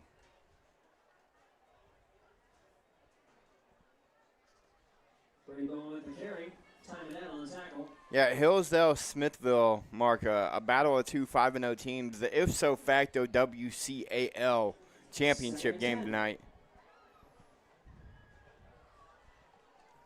The Bowman run picks up 5 that they lost from the penalty. Yep. So 2nd and 10. Clock under 3 minutes here. Quarter number 2. Baker in motion. DeVito sets up the screen. Pass to Shepard. And River Valley does a good job of covering at first there. What, again, was number 15, Ty Manette. Yeah, they do a great job of staying home on that screen play. Manette comes down and makes a big tackle. A slew of Vikings in on that play. But again, the River Valley defense doing a really good job so far here tonight. I know the scoreboard kind of says otherwise, but I've been thoroughly impressed with them here in the first half. The big thing for them is they've only given up that one big 48-yard touchdown catch. Now, they were helped again by that long pass to Bowman that he dropped, but really only one huge explosive play so far tonight for the Whippets. DeVito fakes. He looks. Plenty of time. Sidearms it. Wide open. Kessler catches. Fights his way in. Touchdown. Carter Kessler with the catch. He sat down in the middle of the coverage. DeVito sidearms it to him. Kessler with the catch and score. And that's one of those where River Valley only brought 3 guys on pressure. Everybody else stayed in coverage. Kessler found the soft spot of the zone and just powered his way through into the end zone. So Shelby strikes with under 2 minutes to go here to extend the lead to 27-0. Ever Harris lining up the kick. Same words to hold. Harris looking to tack on another extra point. He's 22 of 27 on the season. We're going to have an offsides penalty on River Valley. Colton Lang tried to get a head start to go block that one. Red ball. Encroachment. Defense. Half the distance. So a penalty of half the distance.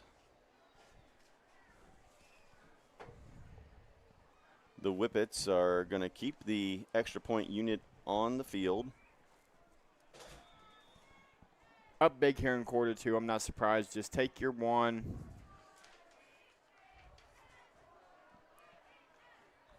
High snap, gets it down, almost blocked, but Harris drills it through. And with 1:52 to go here in the second quarter, it's Shelby 28, River Valley 0. Shelby looking to improve to 6-0 on the season, ranked first in some of the state polls, ranked first in points in Region 14. Looking for a dominant season and hoping to get out of Region 14 and get into that Final Four this year. You know, I looked through Division 4. I looked through their region. And, you know, last year I said this when I seen that region last year, and I seen that was going to consist of Shelby, Ontario, and Perkins. And I said that might have been the best region in football in all of the state of Ohio last year. This year, it looks like it's Shelby's region to lose. Again, though, injuries play such a huge part. Can the Whippets stay injury-free? return here for the Vikings by Eli Snyder. He'll bring it out to the 31-yard line where the Viking offense will have 1 minute and 48 seconds to see if they can put points on the board here in the first half. Homecoming night here at River Valley. Subdued crowd here watching the Vikings trail 28-0 to a very, very good Shelby squad. According to Max Preps, Shelby ranks 7th in all of Division IV right now. Empty set. Vikings looking to go deep for Lang. And it's going to be intercepted. Landon Foltz with the pick. So one play, Vikings try to go over the top out of an empty set to Lang. Well defended by Foltz, and he is going to pick it off. And now Shelby with 1:41 to go. We'll see if the Whippets try to get another one on the board. Yeah, and they have plenty of time to do so. We know how quick this offense can strike.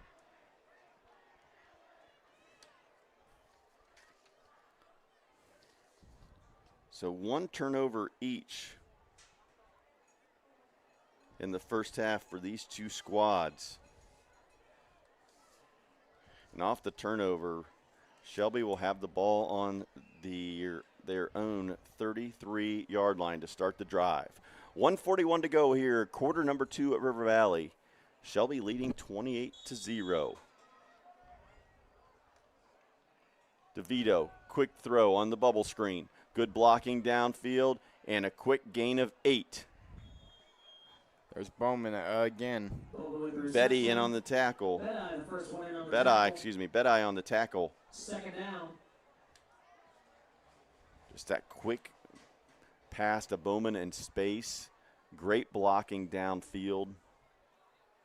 You know, on Saturdays you watch Ohio State and they talk about how those wide receivers are so skilled, but they also talk about the blocking of the wide receivers. You see that out of Shelby. If they don't have the football in their hands, they're doing a great job of blocking. DeVito escapes, throws it back over his body. Kessler goes up high, catches it, breaks a couple tackles, and he's going to rumble. This could be a big play by Kessler, but Eli Snyder brings him down. Couple of blockers out there, didn't pick up Snyder, and he's going to be chased down after a big gain. What a play by Kessler, getting out of 4 defenders' arms. Not just the play by Kessler, because that's a phenomenal catch, but the elusiveness of DeVito in the backfield allowed that play to happen. That's a broken play. DeVito, keeper, jump cut, spins. Wow, that's just showtime right there. What else can you say but watch the replay? When you talk about special, this is the definition. Looked like the Vikings had it wrapped up. Spin move, and then just outrun you to the corner. 6 Viking defenders unable to bring DeVito down, and that's why he was such a highly coveted recruit before his commitment to the Air Force Academy. If you have not seen Brayden DeVito in person over the last few years, and you're an MOAC football fan, I would encourage you, if you can, to get out and check him out in person. I mean, he makes it look easy. I was going to say, how do you stop that? I don't know that you can, Mark. You know, you contain him. You've got 6 guys there, and he's just better. His elusiveness, his vision, that's what it is more than anything. It's his vision, and he knows the game of football so well. Nothing affects him. The play before that touchdown, he's got 3 Viking defenders rushing at him. He spins to the opposite side of the field, throws it across his body to Carter Kessler, and then the very next play, he runs it in from 20. Just absolutely demoralizing. And, again, just to heap more praise on DeVito. Again, that 22-yard run was special, but also you had some of the best athletes that River Valley can put out there, guys that we've talked about week in and week out that are some of the best athletes in this conference and stuff like that, that he made miss. He put them in the spin cycle. Just a great individual effort by Brayden DeVito. The extra point was good. Takes us to 35-0 here in the second quarter.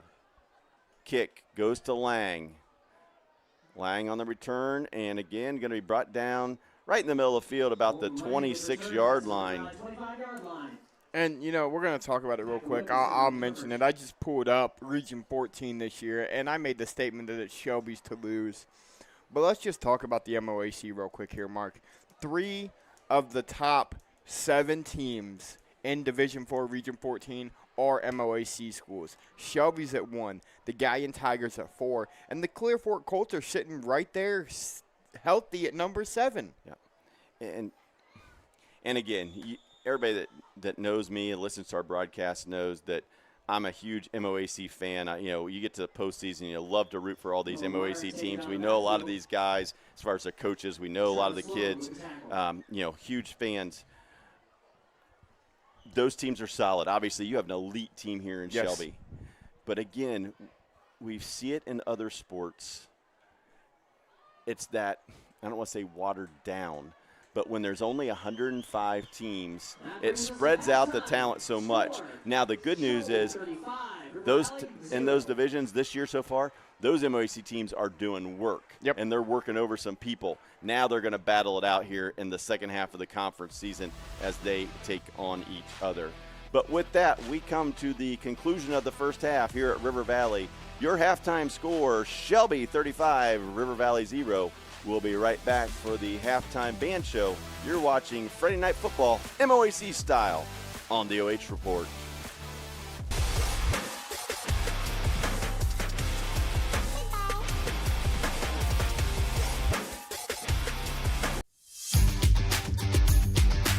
When it comes to comfort, every degree matters. At Buckeye Horizon, we proudly install and maintain train heating and cooling systems built to last, engineered for performance. And with our expert service, your home stays comfortable year-round. No matter the season, we'll keep your system running at its best. Call Buckeye Horizon at 419-529-2738, your local trained comfort specialist. We are CB Electrical, your local experts for safe and reliable electrical solutions. Whether it's summer, spring, winter, or fall, we've seen and done it all. Every service call, big or small, our expert efforts all stand tall. That's why at CB Electrical, we live by the motto, if it's a circuit, we can work it. Call to schedule service or request a quote online. Find us on Facebook, Google, and cbelectricohio.com. Are you looking for a solid career, job security, great pay, and rapid advancement? An important role with a global leader that invests in state-of-the-art technology, develops world-class solutions, and is committed to a cleaner tomorrow? Yeah, we have just what you're looking for.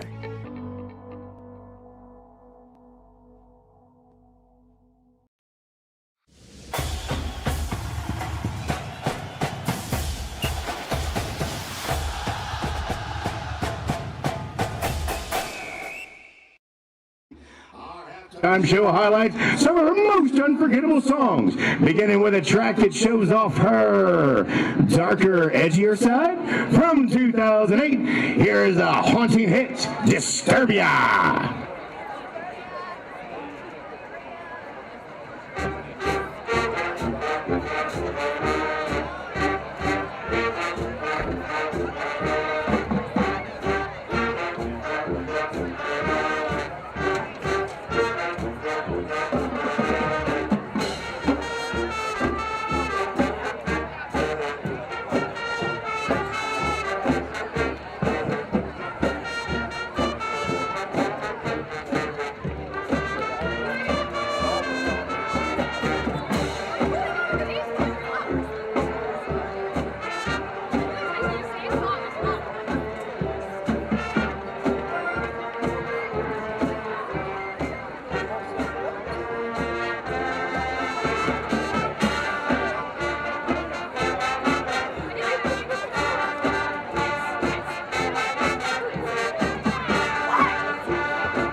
And they're just getting started. Next, we turn to one of Rihanna's biggest dance hits. Released in 2008, this track blends her signature style with a classic Michael Jackson sample, creating a groove that keeps audiences moving. Featuring our majorettes, Lacey Barnhart and Bailey Bishop. Get on your feet, y'all, and dance as the amazing Shelby Whippet Marching Band performs Don't Stop the Music.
They are not stopping yet.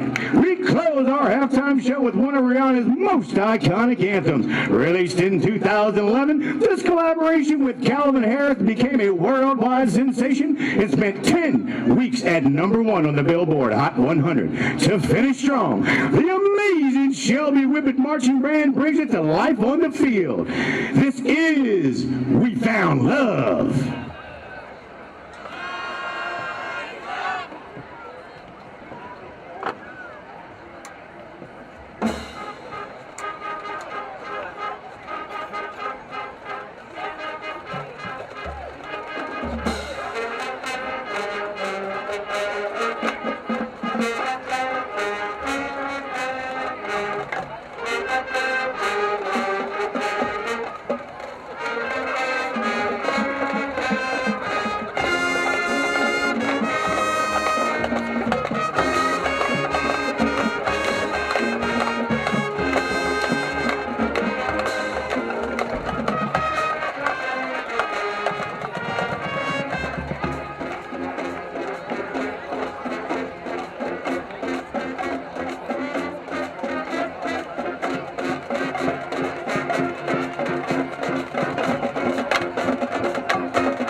Ladies and gentlemen, the 2025 amazing Shelby Whippet Marching Band.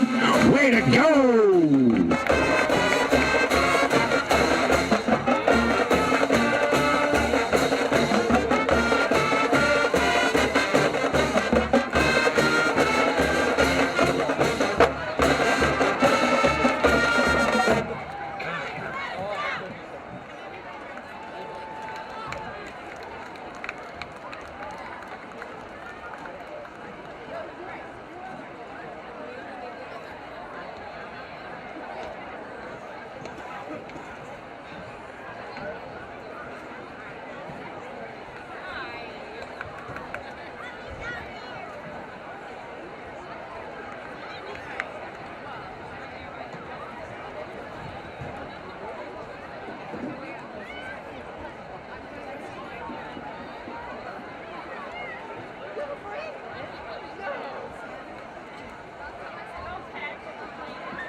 Good evening, ladies and gentlemen. On behalf of River Valley Local Schools, we present to you the 2025 River Valley Marching Vikings.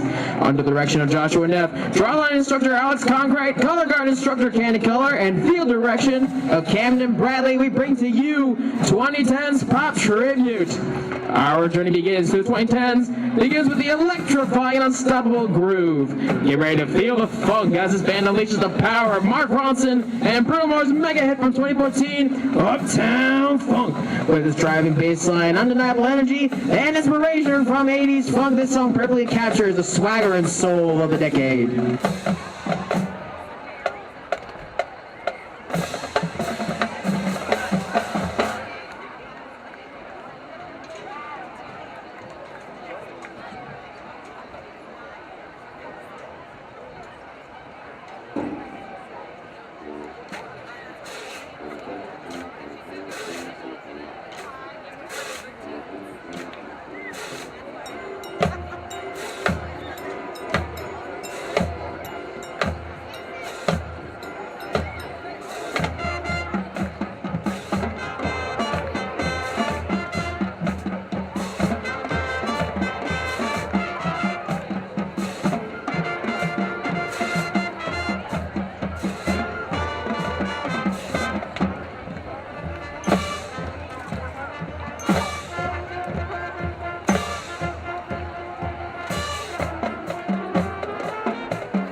Next, get ready to party with the high-octane anthem that blends pop, country, and dance into a global phenomenon. The band and color guard will bring to you the house down with the infectious rhythm of Pitbull featuring Kesha's colossal hit from 2013, Timber, featuring a drum break line from the drums. We will close the performance out with the triumphant return of a pop music dynasty. The band will finish their show with a feel-good anthem that reignited a career. The Jonas Brothers' smash hit from 2019, Sucker.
Let's give it up one more time for the 2025 River Valley Marching Vikings.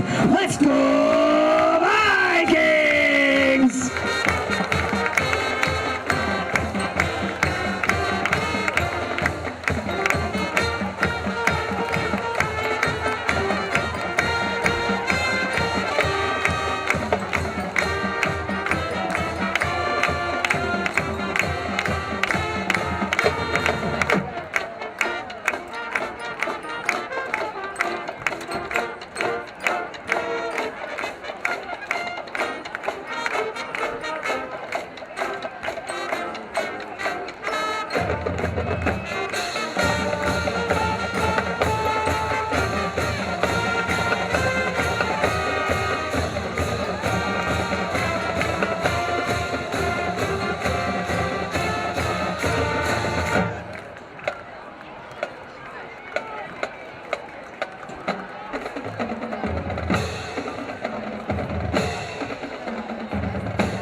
When it comes to comfort, every degree matters. At Buckeye Horizon, we proudly install and maintain Trane heating and cooling systems built to last, engineered for performance. And with our expert service, your home stays comfortable year-round. No matter the season, we'll keep your system running at its best. Call Buckeye Horizon at 419-529-2738, your local Trane comfort specialist.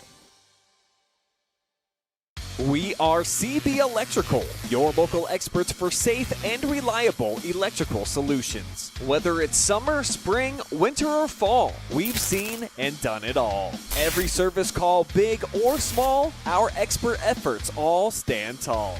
That's why at CB Electrical, we live by the motto, if it's a circuit, we can work it. Call to schedule service or request a quote online. Find us on Facebook, Google, and cbelectricohio.com. Are you looking for a solid career, job security, great pay, and rapid advancement? An important role with a global leader that invests in state-of-the-art technology, develops world-class solutions, and is committed to a cleaner tomorrow? Yeah, we have just what you're looking for.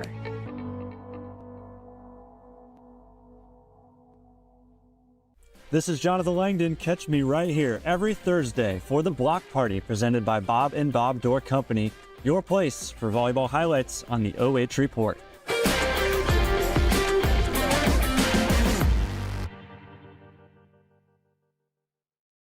Looking for the best high school sports coverage in Ohio? You found it right here on the OH Report. From the field to the court, we've got it all. OH Report brings you local coverage like nobody else in the area, live and free. Follow OH Report now and never miss a moment of the action. Don't just watch, be a part of the game with OH Report, the future of local sports.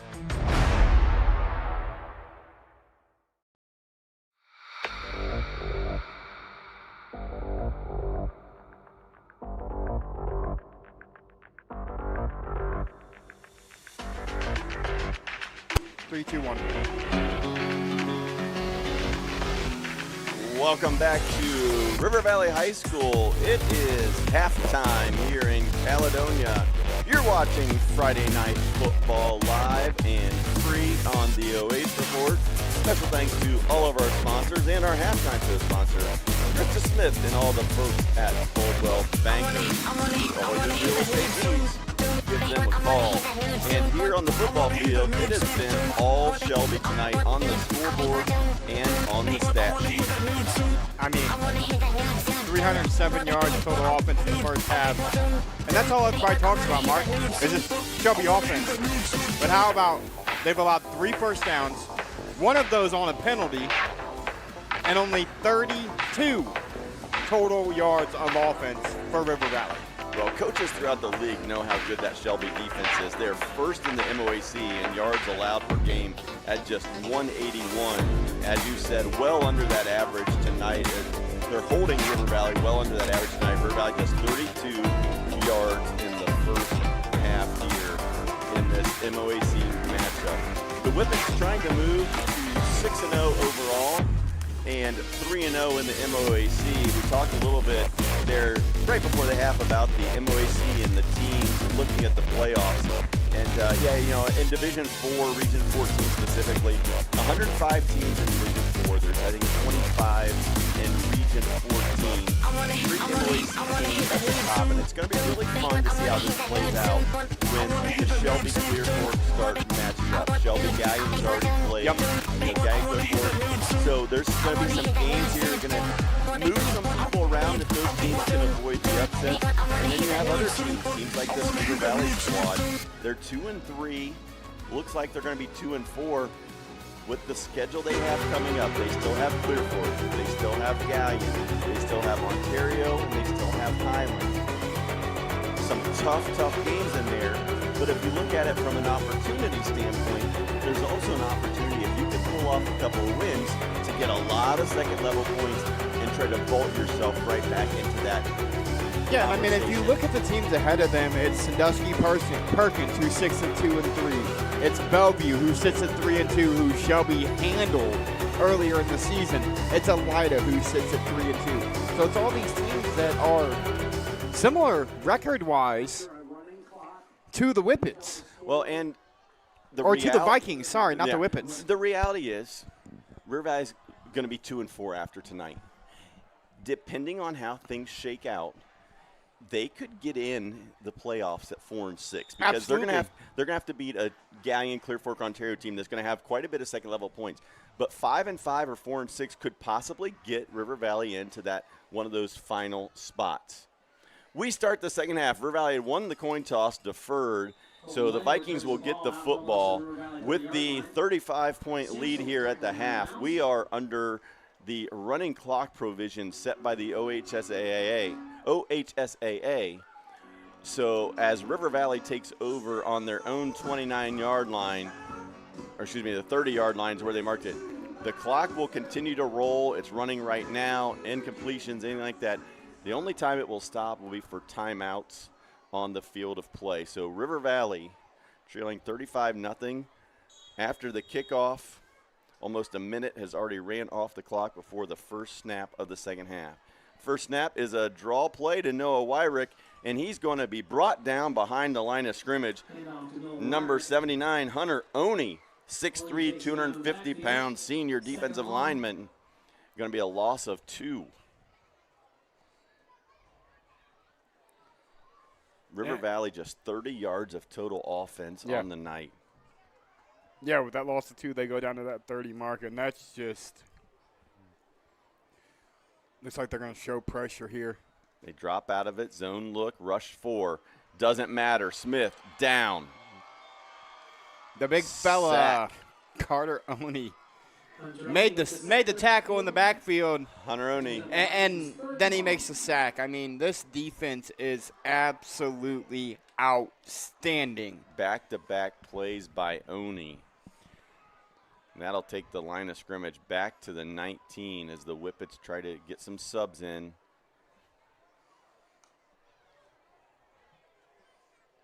As you'll now see, looks like Landon Bolt's shading over the top. DeVito playing that deep safety. Snyder in motion. Empty set. Smith looking one way. It's the deep ball for Logan Krebs. And almost intercepted there by Caden Paz, number 28.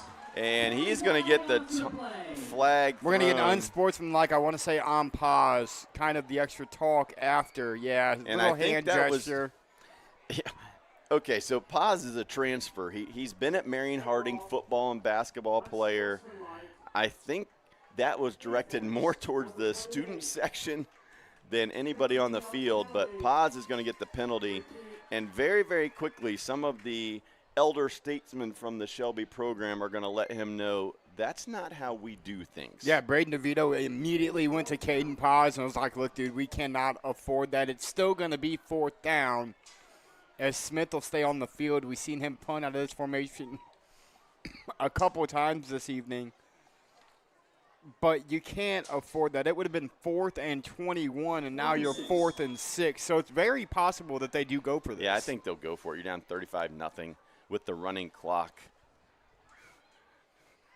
We're already 8.5 minutes left. And they do punt it away. So good kick by Smith. It's going to hit outside the 30, take a Viking roll, and come to a stop inside the 20-yard line. So another tough possession there for River Valley. As the only positive yards they get out of that entire drive is on the penalty on pause. Negative 11 total yards of offense on that play for them. The penalty moves them into positive territory, but still, this offense is just struggling to get things going against this defense. Well, and we've spent a lot of time together broadcasting games, and this is something that I talk about a lot as a former coach, is just the body language and watching guys. And one thing I truly admire is after the penalty, immediately the penalty for unsportsmanlike behavior was addressed by players on the field. And that goes back to what we talk about a lot with the best programs and the best teams. Yeah. It is holding each other accountable and playing to a standard. 35-0 running clock, it doesn't matter to Shelby. They were not happy with Paz saying, listen, doesn't matter what the score or situation is. This is the way we do things. Well, and I think a lot of it has to do with, Mark, as you said it yourself, this is a team that wants to go play in Canton this year. They want to go play for a shot at a state title, and penalties like that could cost them down the road. 2nd and 15, DeVito rolls. Foltz, catch. One guy misses, second guy doesn't. They'll get part of the lost yardage back. Time it up first there for the tackle. Be about 3rd and 9. 3rd and 8, 3rd and 9 for the Whippets, but 35-0. If you're Coach Mahaney, it's like, okay, 3rd and 9. We've made plenty of big plays tonight, so 3rd and 9 is not really an issue for them so far this evening. It's 3rd down. And the other thing I'll say I've noticed as this game's went along is the energy on the stands for the home side. It's quiet now. 3rd down that first quarter. That first 3rd down stop, man, this crowd was pumped. DeVito rolls, throws 1st down. Tackle by Lang. Colt Lang on the tackle. It was number 7, Avery Lambert, on the catch. Lambert, 5'11", 170-pound senior, gets the catch and the first down. Gain of 1st and 10. About 10 on the play. As we try to get some more score updates from around the area. Pleasant 10, Ontario 6. How big of a win would that be for the Spartans? Huge win for Pleasant if they can hold on. Blevin's going to get a carry, and he's got a seam. And the freshman is going to take off for 14. Luke Blevins with the carry. It's not very often, Mark, that you see the type of team that the Shelby Whippets have, and you see a freshman step on the field and contribute to this type of high-powered offense. But, Luke, one of those kids, you said it yourself, you got to see him on a basketball court as a middle schooler. I got to see him on a basketball court and a football field. He's going to be one of those guys in this Shelby program for the next 4 years that's going to make a name for himself. DeVito rolls, has time, throws, caught. Lambert on the catch. Good enough for another first down. Avery Lambert with another first down reception. Tackle out of bounds by Ellis McFarland. And DeVito's ability to throw on the run across his body, the sidearm. I'm telling you right now, I've watched a lot of football, as have you. Brayden DeVito at 5'11" throws the ball like Patrick Mahomes, like Josh Allen, like these guys that are 6'5" and 6'6" in the NFL. He throws it like them, and he makes it look just as easy as they do on Sundays. Yeah, he can drop that arm angle down, change the arm angle, and he's got some pop on that football and great accuracy on the move. Fakes the handoff, throws, and Hummel there for the pick, and he dropped it. Riley thought he had himself an interception. He wanted Shepard in the seam. Hummel stayed home and had a chance for a big-time turnover. It would have only been the third pick that DeVito's thrown all year. Instead, now you're giving Brayden DeVito another opportunity with the football, and that's never a good thing for the defense. Yeah, a little miscommunication there between the wide receiver and quarterback. With the score differential, the clock continues to run despite the incompletion. How about this one? This score I got for you, Mark. Fredericktown 12, the Golden Knights of Northmore 0. And another drop. Second drop of the night for Bowman. Normally the sure-handed receiver for the Whippets. Well, he definitely had enough for the first down and more. Just a quick if he slant. catches that, he runs through that hole. Eli Snyder, one of the best Eli was going to defenders try in to the light league. him up, yep. But it definitely would have at least been enough for the first down. Instead, 3rd and 10 for the Whippets. Viking fans, it's 3rd down. Shelby offensive line doing a great job protecting DeVito. You look at his jersey, it's clean. As much as he's had the football in his hands, he again spins, rolls. Manette steps up, and what a catch! catch! Oh, it'll be Kessler incomplete, but there's dropped definitely it. a flag. Yeah, as you'll see it here on the Ohio Health replay, Kessler got dragged down from behind. Thought Kessler made the great one-handed catch. As it looks like, is that It Snyder was on Eli coverage? Snyder Yeah. who came in as that backhand wrapped around his right hip as he tried to deflect the ball away. Defense, number 3, 15 yards from the previous spot. It'll be a first down. As a result, first down. How about the fact that Carter Kessler almost came down with that football, Mark? Kessler, another one of those weapons that we haven't talked a lot about tonight. He had the Coming into big the play game, in the first half, right? but that's it. Coming into the game, 8 catches for 90 yards, couple touchdowns. But yes, in that first half, he had 61 yards on 2 catches. And that big 22-yard touchdown pass from DeVito. Handoff up the middle, and Blevins is going to power his way for a quick 5 yards. Manette and Bishop, in on the tackle. But the one thing about Shelby, and we're seeing it this year, they don't have a rotation at the skill position. You know, you're going to see Landon Foltz, you're going to see Avery Lambert, you're going to see Brady Bowman out at receiver. But you've got 3 guys at the running back position, and Sloan, Baker, and Luke Blevins that can hurt you in their own way.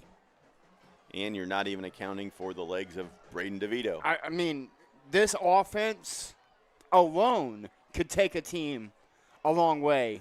Now you're starting to see a little bit of rotation as the toss goes to Paz. Caden's going to take it and be ripped down. He saw the end zone, thought he was going to get there, but a touchdown-saving tackle is going to keep the Whippets from getting there. Snyder on the tackle of Paz just outside the 5. Yeah, great job there by Eli Snyder, and he almost got the rip, too, as he almost took it out of Paz's hand when he made contact. Paz kind of carrying that a little bit loosely around that edge. But like you said, he's seen the end zone.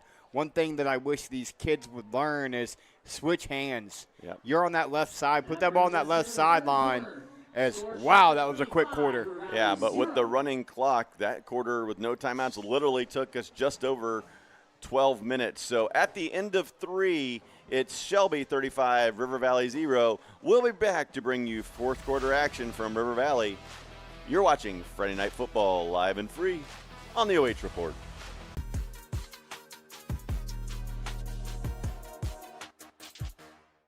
Are you looking for a solid career, job security, great pay, and rapid advancement? An important role with a global leader that invests in state-of-the-art technology, develops world-class solutions, and is committed to a cleaner tomorrow? Yeah, we have just what you're looking for.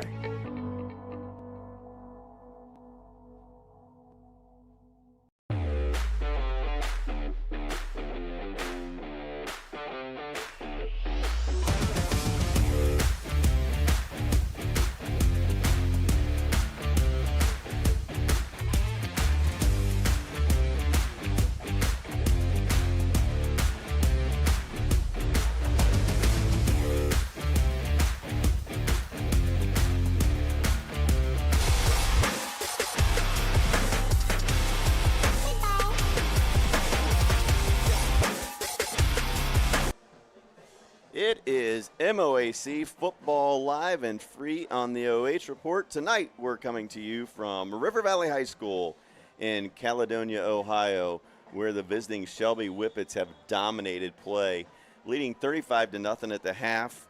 Third quarter, no breaks, running clock went quickly. So we start quarter number 4. Clock is already rolling. Mark Bullinger along with Josh Banks. DeVito rolls right, tosses, and would have been another touchdown pass, and Shepard dropped it. Third drop of the night for the Whippet wide receivers on a sure touchdown. Yeah, I mean, Shepard's wide open. It's a little floater, and that's something we've seen a lot this evening from this Whippet wide receiver and tight end group is easy passes, and they just can't pull it in. Yeah, they're beating themselves up. Bowman with a couple of them. Another touchdown in the end zone wide open that he dropped. Shepard drops that one. But despite the few little miscues like that, other than that, the Whippets have been as good as advertised. DeVito, handoff, Baker up the middle. I'm sorry. Luke Blevins, the freshman. It was Blevins that they gave it to, and Blevins is going to ramble in, and the lead extended to 41-0. Yeah, just a simple inside zone, inside handoff to the freshman Blevins. And it's a great job by the offensive line of Shelby, as, again, he ran over. That was Ty Manette that met him in the hole, and Blevins just stronger and ran through Manette. But, again, it's just a high-powered Whippet offense and all the weapons that they have.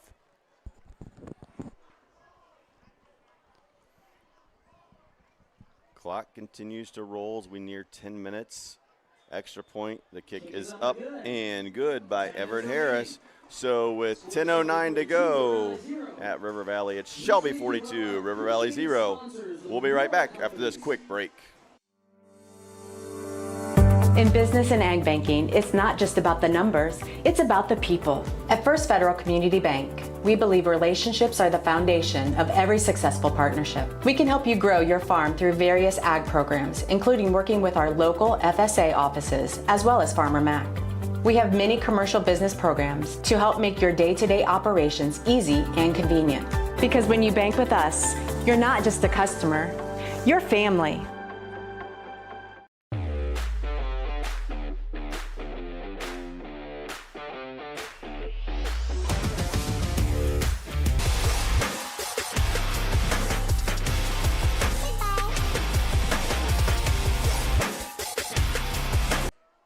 Welcome back to River Valley, where the visiting Shelby Whippets have dominated all night long here in leading River Valley 42-0. 10:08 to go here in the ball game. Mark Bullinger, along with Josh Banks, bringing you another Marion County game of the week. This time, as we said, we're in Caledonia as the host Vikings took on this undefeated Whippets team, and Shelby is going to continue their dominating start to the 2025 campaign. Kickoff goes to Lang, 25, and again, going to be brought down right there, and that seems to be the theme. Good coverage again by the Shelby special teams. I was going to say, you're our stats guy. I don't know that River Valley's had a play for more than 15 yards on the night. They have had their longest play from scrimmage has been an 11-yard pass to Carter Myers. Yeah, and it was on the curl route, which then that was when they got the additional 15 for the late hit. And that's been it for River Valley as far as plays. And that's a team that when we've seen them and they're good, they have had explosive plays. Vikings are going to go to the running game. Owen Collins in at quarterback. Handoff to the big fella is going to go to Dickerson.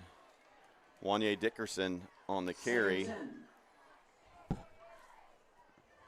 Dickerson going to stay in the backfield with Collins. A new look back there. No gain on first down. Collins, the lefty, throws, intercepted, and it looks like, oh, it's going to be just short of the pick six. Interception by Caden Stein. And, I mean, he read it like a book. They were trying to throw. The one thing about Collins is, yes, he can throw the football. We know that. But it's one of two things for him. He's either throwing a quick screen or on that option he's throwing a quick slant. And Shelby was ready for it on that play. Yeah, read it the entire way. And Shelby, with the turnover and return, will start on the River Valley 3. And it looks like it'll be Trent Rodman coming in to take the snaps at quarterback. DeVito's night more than likely done. But, I mean, I'm going to say it now, Mark. I'm pretty sure that we're going to be having a conversation with him after this ball game. Yeah, with the running clock, the possessions are going to be very, very short. The first half, each team had the ball 6 or 7 times. Second half, both teams will probably end up with it about 3 times as the backups are in for the Whippets. That's number 24, Brady McQuillan on the carry for Shelby. Rodman with the carry, taken down by Harrison Bradley. Bradley with the tackle. No gain on the play for the Whippets. So it'll be 2nd and goal from the 4. 2nd goal. Coach Rob Mahaney from Shelby going for his 6th MOAC title in 7 seasons. Mahaney's averaging nearly 9 wins per year. Last time Shelby lost a regular season game, MOAC game, was right here nearly 2 years ago. McQuillan tries to go wide, brought down by, again, a slew of Vikings.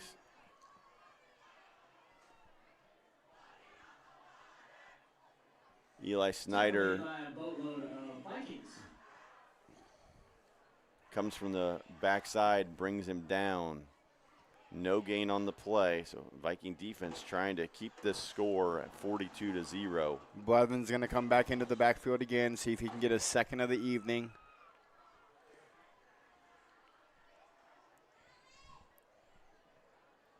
Rodman looking over the defense. Junior signal caller gives it off to Blevins. He's hit right near the goal line and driven back. Number 55 for the Whippets, Aiden Bishop, with a great play in the middle of that River Valley defensive line. They're going to give him 1. So they're back to the, well, they're giving 2. So they're going to mark it just outside the 2-yard line. So the Whippets started the drive on the River Valley 3 after the interception and return. They've now gained 1 yard on their first 3 carries. So 4th and 2, Whippets trying to punch it in. Trent Rodman, who's taken over at quarterback. And Shelby's going to call timeout to talk this one over. We will keep it here. 5:16 to go. Shelby leading River Valley 42-0. MOAC-wise, Ontario 13, Pleasant 10. Galleon still up 21-0 over Highland. In N10 play, Colonel Crawford 34, Bucyrus 0, so there's a running clock in that contest. Crestview 42, Plymouth 0. Fredericktown 18, Northmore 7. And Cary winning big over the Royals of Wynford 49-0. And if you're like me, you might be also peeking at a few other scores. Major League Baseball, for all you Ohio fans, the Guardians are trailing the Rangers 4-2, the top of the 6th. The Reds and Brewers are tied at 0. Both those teams still trying to find their way into the playoffs. And how about the Clear Fork Colts 31, Marion Harding nothing. Marion Harding team that looked really good last week in a win over this River Valley squad. So we're at 5 minutes to go, 4th and goal from the 2. Rodman runs, hit right away, and he's going to be stopped. The Viking defense comes up big and gets a stop on 4th down. Now, the last thing that kind of put the icing on the cake here for the Vikings is we know that both teams kind of have those JV players in. If they could drive down the field and put some sort of points on the board in this contest, give yourself a little momentum before your game next week. Because, again, we've talked about it. You've got 4 weeks left after this contest, and you still got to play 3 of the big 4 with only kind of Highland looming as that one win you can get. Well, and on the flip side, you've got a Shelby team that I'm sure is wanting a shutout. River Valley goes with the heavy package from their own Robinson 2. again. Dickerson with the carry. Or Dickerson, I'm sorry. Pack of Whippets. Second down. Gain of 2.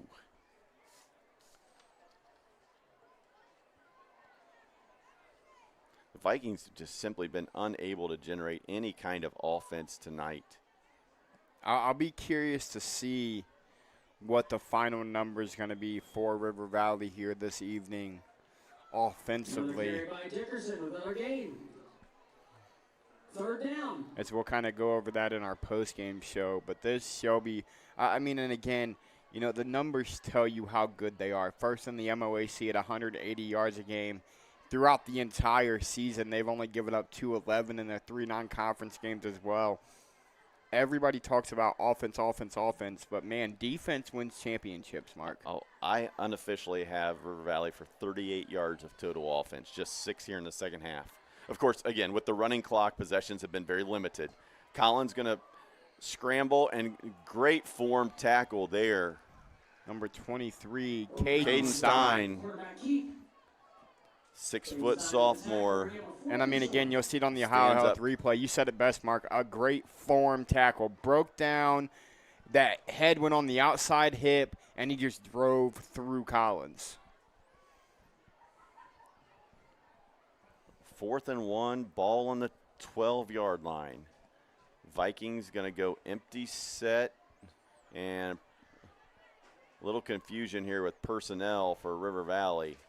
Late substitution, but Vikings will go empty, look for Collins to potentially run the football here, and play clock was about to expire, so the Vikings called the timeout. So it looks like River Valley's going to go for it here with 2:09 to go from their own 12. I would guess Coach Waddle and his coaching staff is thinking even if they don't get it with the running clock, the Whippets are just going to take a knee and end this. So instead of punting it away, they're going to see if they can get a first down and move the chains. But, yeah, you were talking about the stats. Unofficially for River Valley, I have them for 40 yards of total offense and 3 first downs on the night. And here's the thing, we're going to talk about the offense tonight. We're going to talk about how talented this Whippets team is in general. And then, like I said, when you look at Region 14 this year, who can beat them? They've already beat Gallion. They've already beat Bellevue. They have to play Clear Fork still. In that region, you've got the likes of Lima Bath. You've got Vermilion. You've got Cloverleaf. You've got Napoleon. You've got Van Wert. You've got Orville, who we have on the OH report now. You've got a lot of teams, and I just don't know that any of them can play with the Whippets. And on 4th and 1, coming out of the timeout, Carter Myers called for a false start. So a 5-yard penalty, and the 4th and 1 becomes 4th and 6. Maybe they're going to throw a jump ball up to Myers here and try to get a 93-yard touchdown. Instead, over the middle, and it's going to be incomplete, intended for Riley Hummel. Clock continues to run on the turnover on downs. Yeah. Shelby takes the ball on the 6-yard line. So the last two drives for Shelby started on the River Valley 3 and the River Valley 6. But as we said, with 1:06 to go, look for the Whippets just to take a knee. Yeah, I look for Trent Rodman to come out. He's going to stay in the gun, but I thoroughly expect him to take this ball, maybe take a step or two back, and then take a knee. Well, we talked about next week. Clear Fork at Shelby. Two teams that are at the top of the MOAC. Handoff goes to Blevins, and he's going to be stopped. But the big matchup next week, Clear Fork at Shelby. Gallion will travel to Pleasant. We will be there for that game. River Valley goes on the road to Highland, and then Ontario will come to Marion to take on the Presidents. Handoff, running wide and brought down after another gain is Blevins. And I don't expect Shelby to run another play, so that's going to be the last play of the contest, Mark. And that will wrap it up from River Valley. Shelby jumps out to a 35-0 halftime lead and cruises from there. Final score from Caledonia, it's Shelby 42, River Valley 0. We'll be back with our MVP and our postgame show. You're watching Friday Night Football live and free on the OH Report.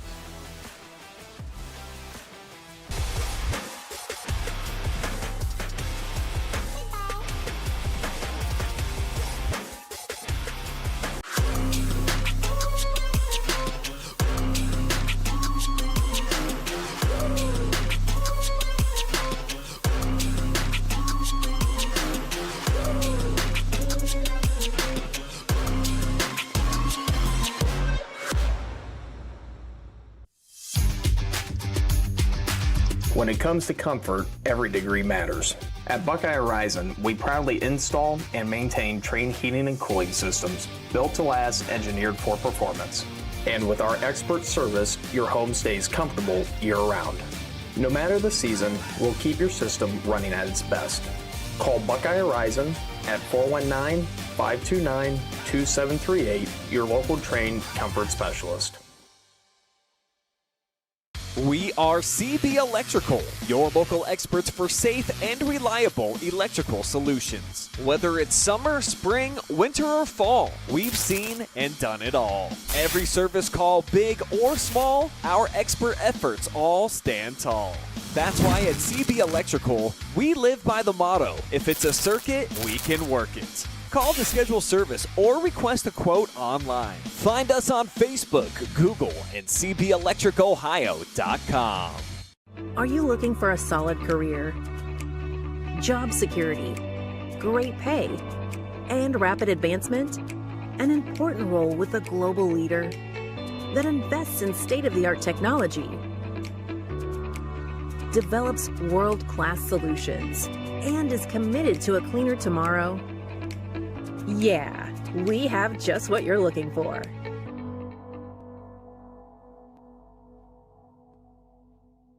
This is Jonathan Langdon. Catch me right here every Thursday for the Block Party presented by Bob and Bob Door Company, your place for volleyball highlights on the OH Report.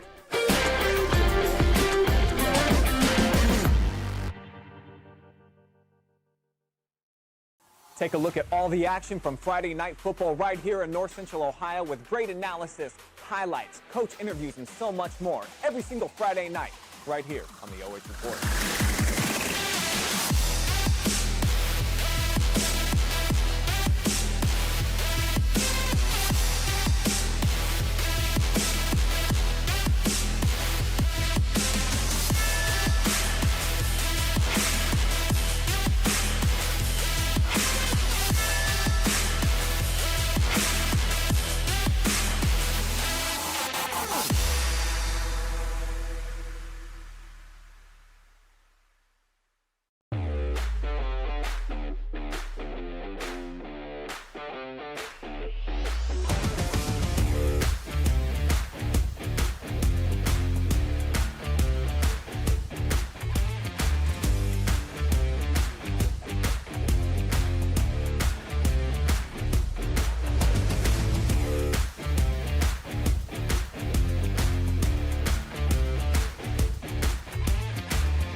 Tonight's Arsler Middle MVP is Shelby, quarterback, a defensive back, senior Brayden DeVito.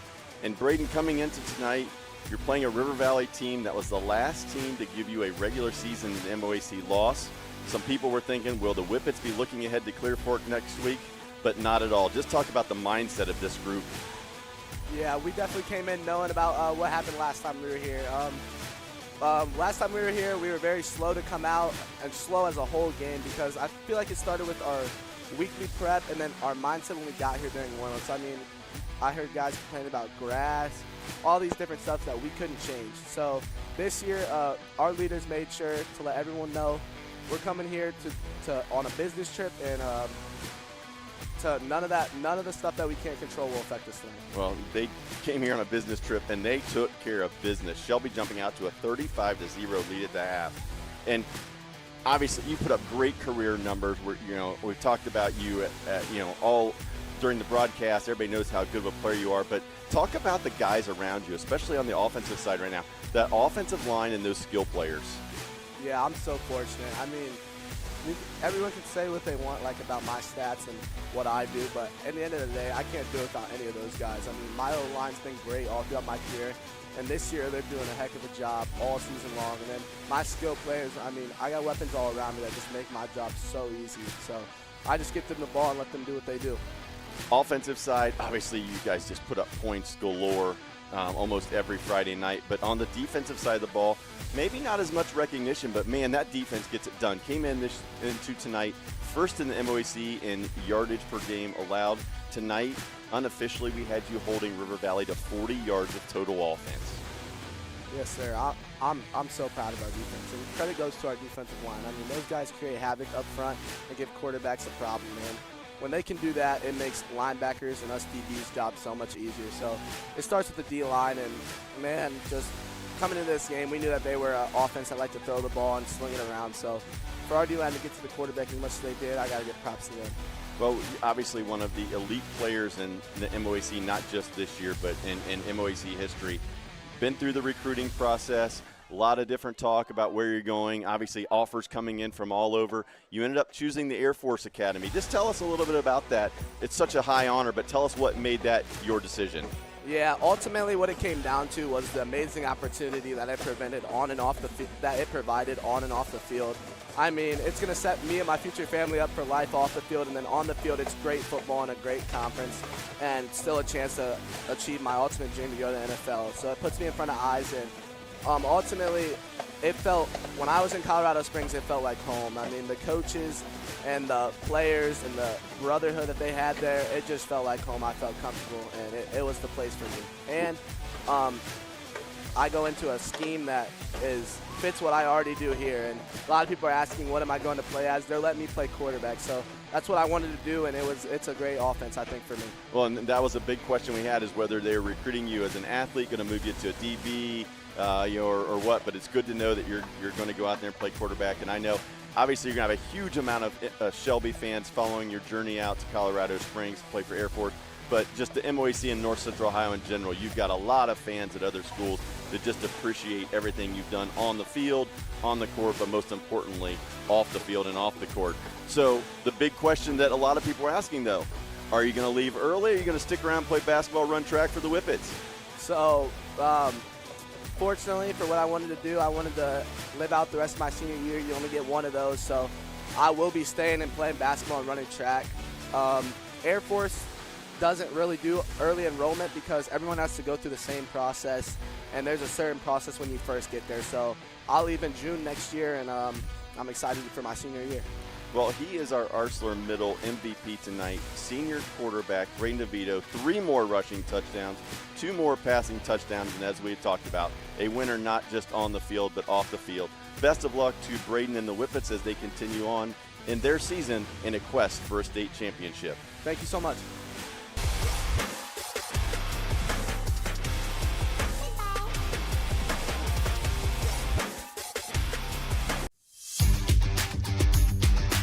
When it comes to comfort, every degree matters. At Buckeye Horizon, we proudly install and maintain Trane heating and cooling systems built to last, engineered for performance.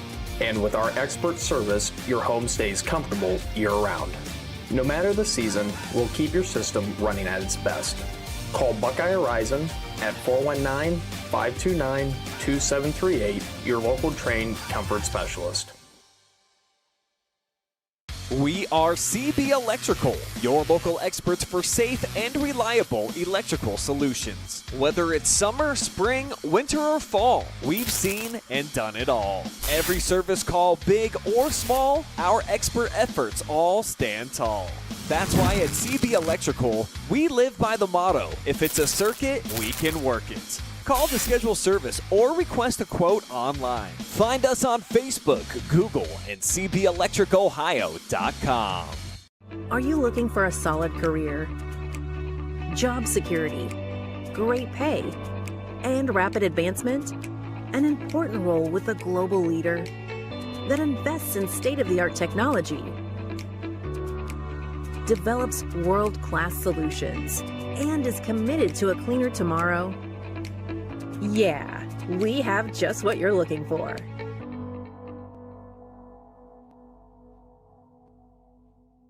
This is Jonathan Langdon. Catch me right here every Thursday for the Block Party presented by Bob and Bob Door Company, your place for volleyball highlights on the OH Report.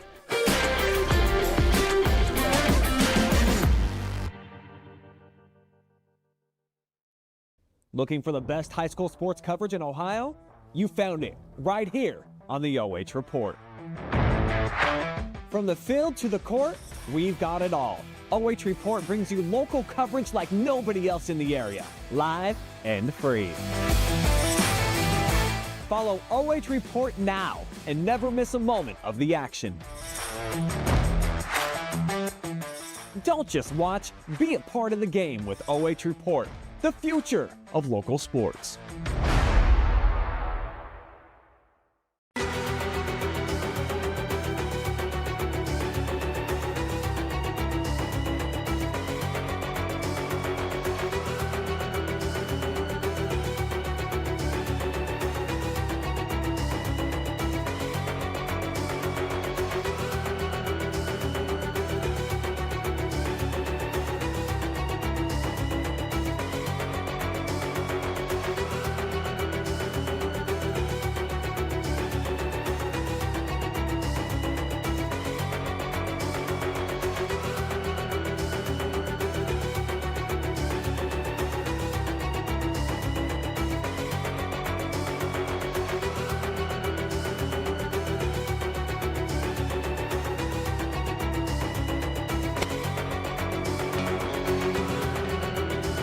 Welcome back to River Valley, the Coldwell Banker Krista Smith Postgame show, where tonight's action found the Shelby Whippets dominating River Valley by a 42-0 fashion. Our MVP tonight, in case you missed the interview, senior quarterback Brayden DeVito. DeVito accounted for 5 total touchdowns on the night as Shelby comes out to a 35-0 lead, and then with the running clock, possessions limited in the second half, things went quickly, and we walk out of here with the Whippets on top, 42-0. Let's take a quick look at the stats and the defensive domination by the Shelby Whippets. Yeah, they allowed unofficially 40 yards of total offense tonight. And how about the fact that they still almost put up 400 yards of offense themselves? We talked about it during the game. We talked about it in the pregame. Everybody knows the offense is what's fun to watch.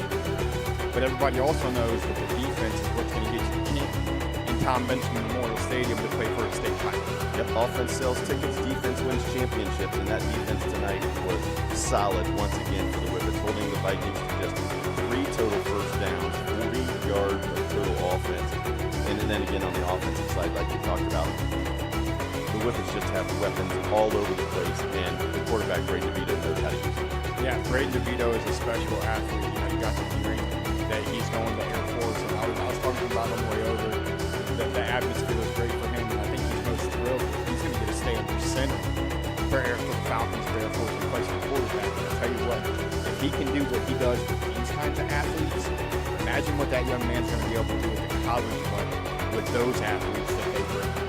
Well, we talk about this a lot, but the one thing that jumped out at me during the interview with Brayden DeVito was about his choice of Air Force. And if you caught it, he said, beyond football, choosing Air Force is going to set me and my future family up for the rest of my life. Yep, that's what he was talking to me. Brilliant, well-versed, humble young man who's going to make a great difference in this world. And, you know, how lucky are we as Americans to have that kind of young man in our armed forces and military taking care of us? Well, and here's the thing with Brayden DeVito. I'm sure the kid has plenty of options. I'm sure the kid could have went to any. I'm sure I can tell you right now. I'm sure the kid could have went to any Division II team in the country and played.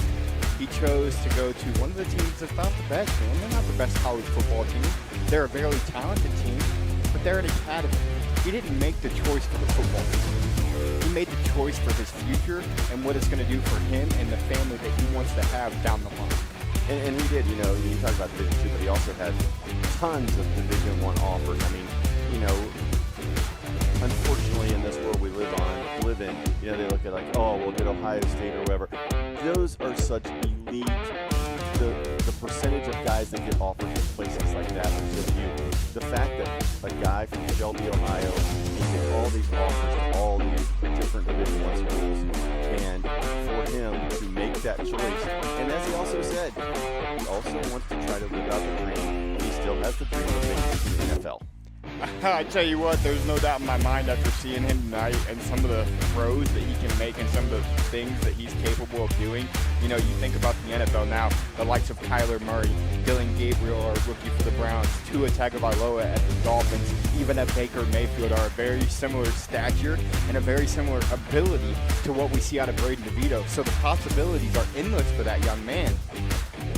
But how about the fact that we can talk about it, the athletes that Shelby, Ohio has produced over the years. They had Brennan Armstrong just a few years ago go play at Virginia, and I believe played at North Carolina as well. You've got Brayden DeVito that's going somewhere. You've got so many guys that come from that small town that are phenomenal athletes. But the best thing about them, and what Coach McHaney has done, is they're not only great athletes, but they've been developed and raised into phenomenal young men. And that's what's going to benefit them for the rest of their life.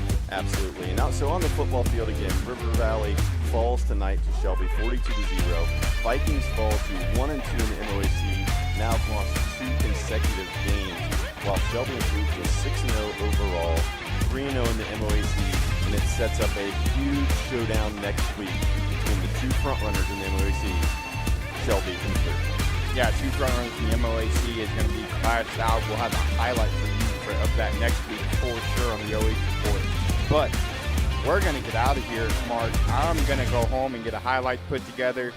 Everybody watching still, make sure you tune in at about 11:30 for the Friday Night Pigskin, where you'll get to see a highlight from this game, the other 7 games that we had live and free on the OH Report, plus the highlights that we're going to have come for you as well. It's Friday Night Football, Mark, and it doesn't get any better than this. Special thanks again to Krista Smith, Coldwell Banker, all of the sponsors that provide us the ability to bring you Friday Night Football live and free every single week. We couldn't do it without you.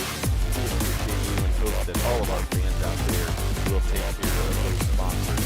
For Josh Banks, I'm Mark Warner. We wrap it up here from Caledonia. Once again, 6 our final score. Shelby 42, River Valley 0. Have a great night, everybody.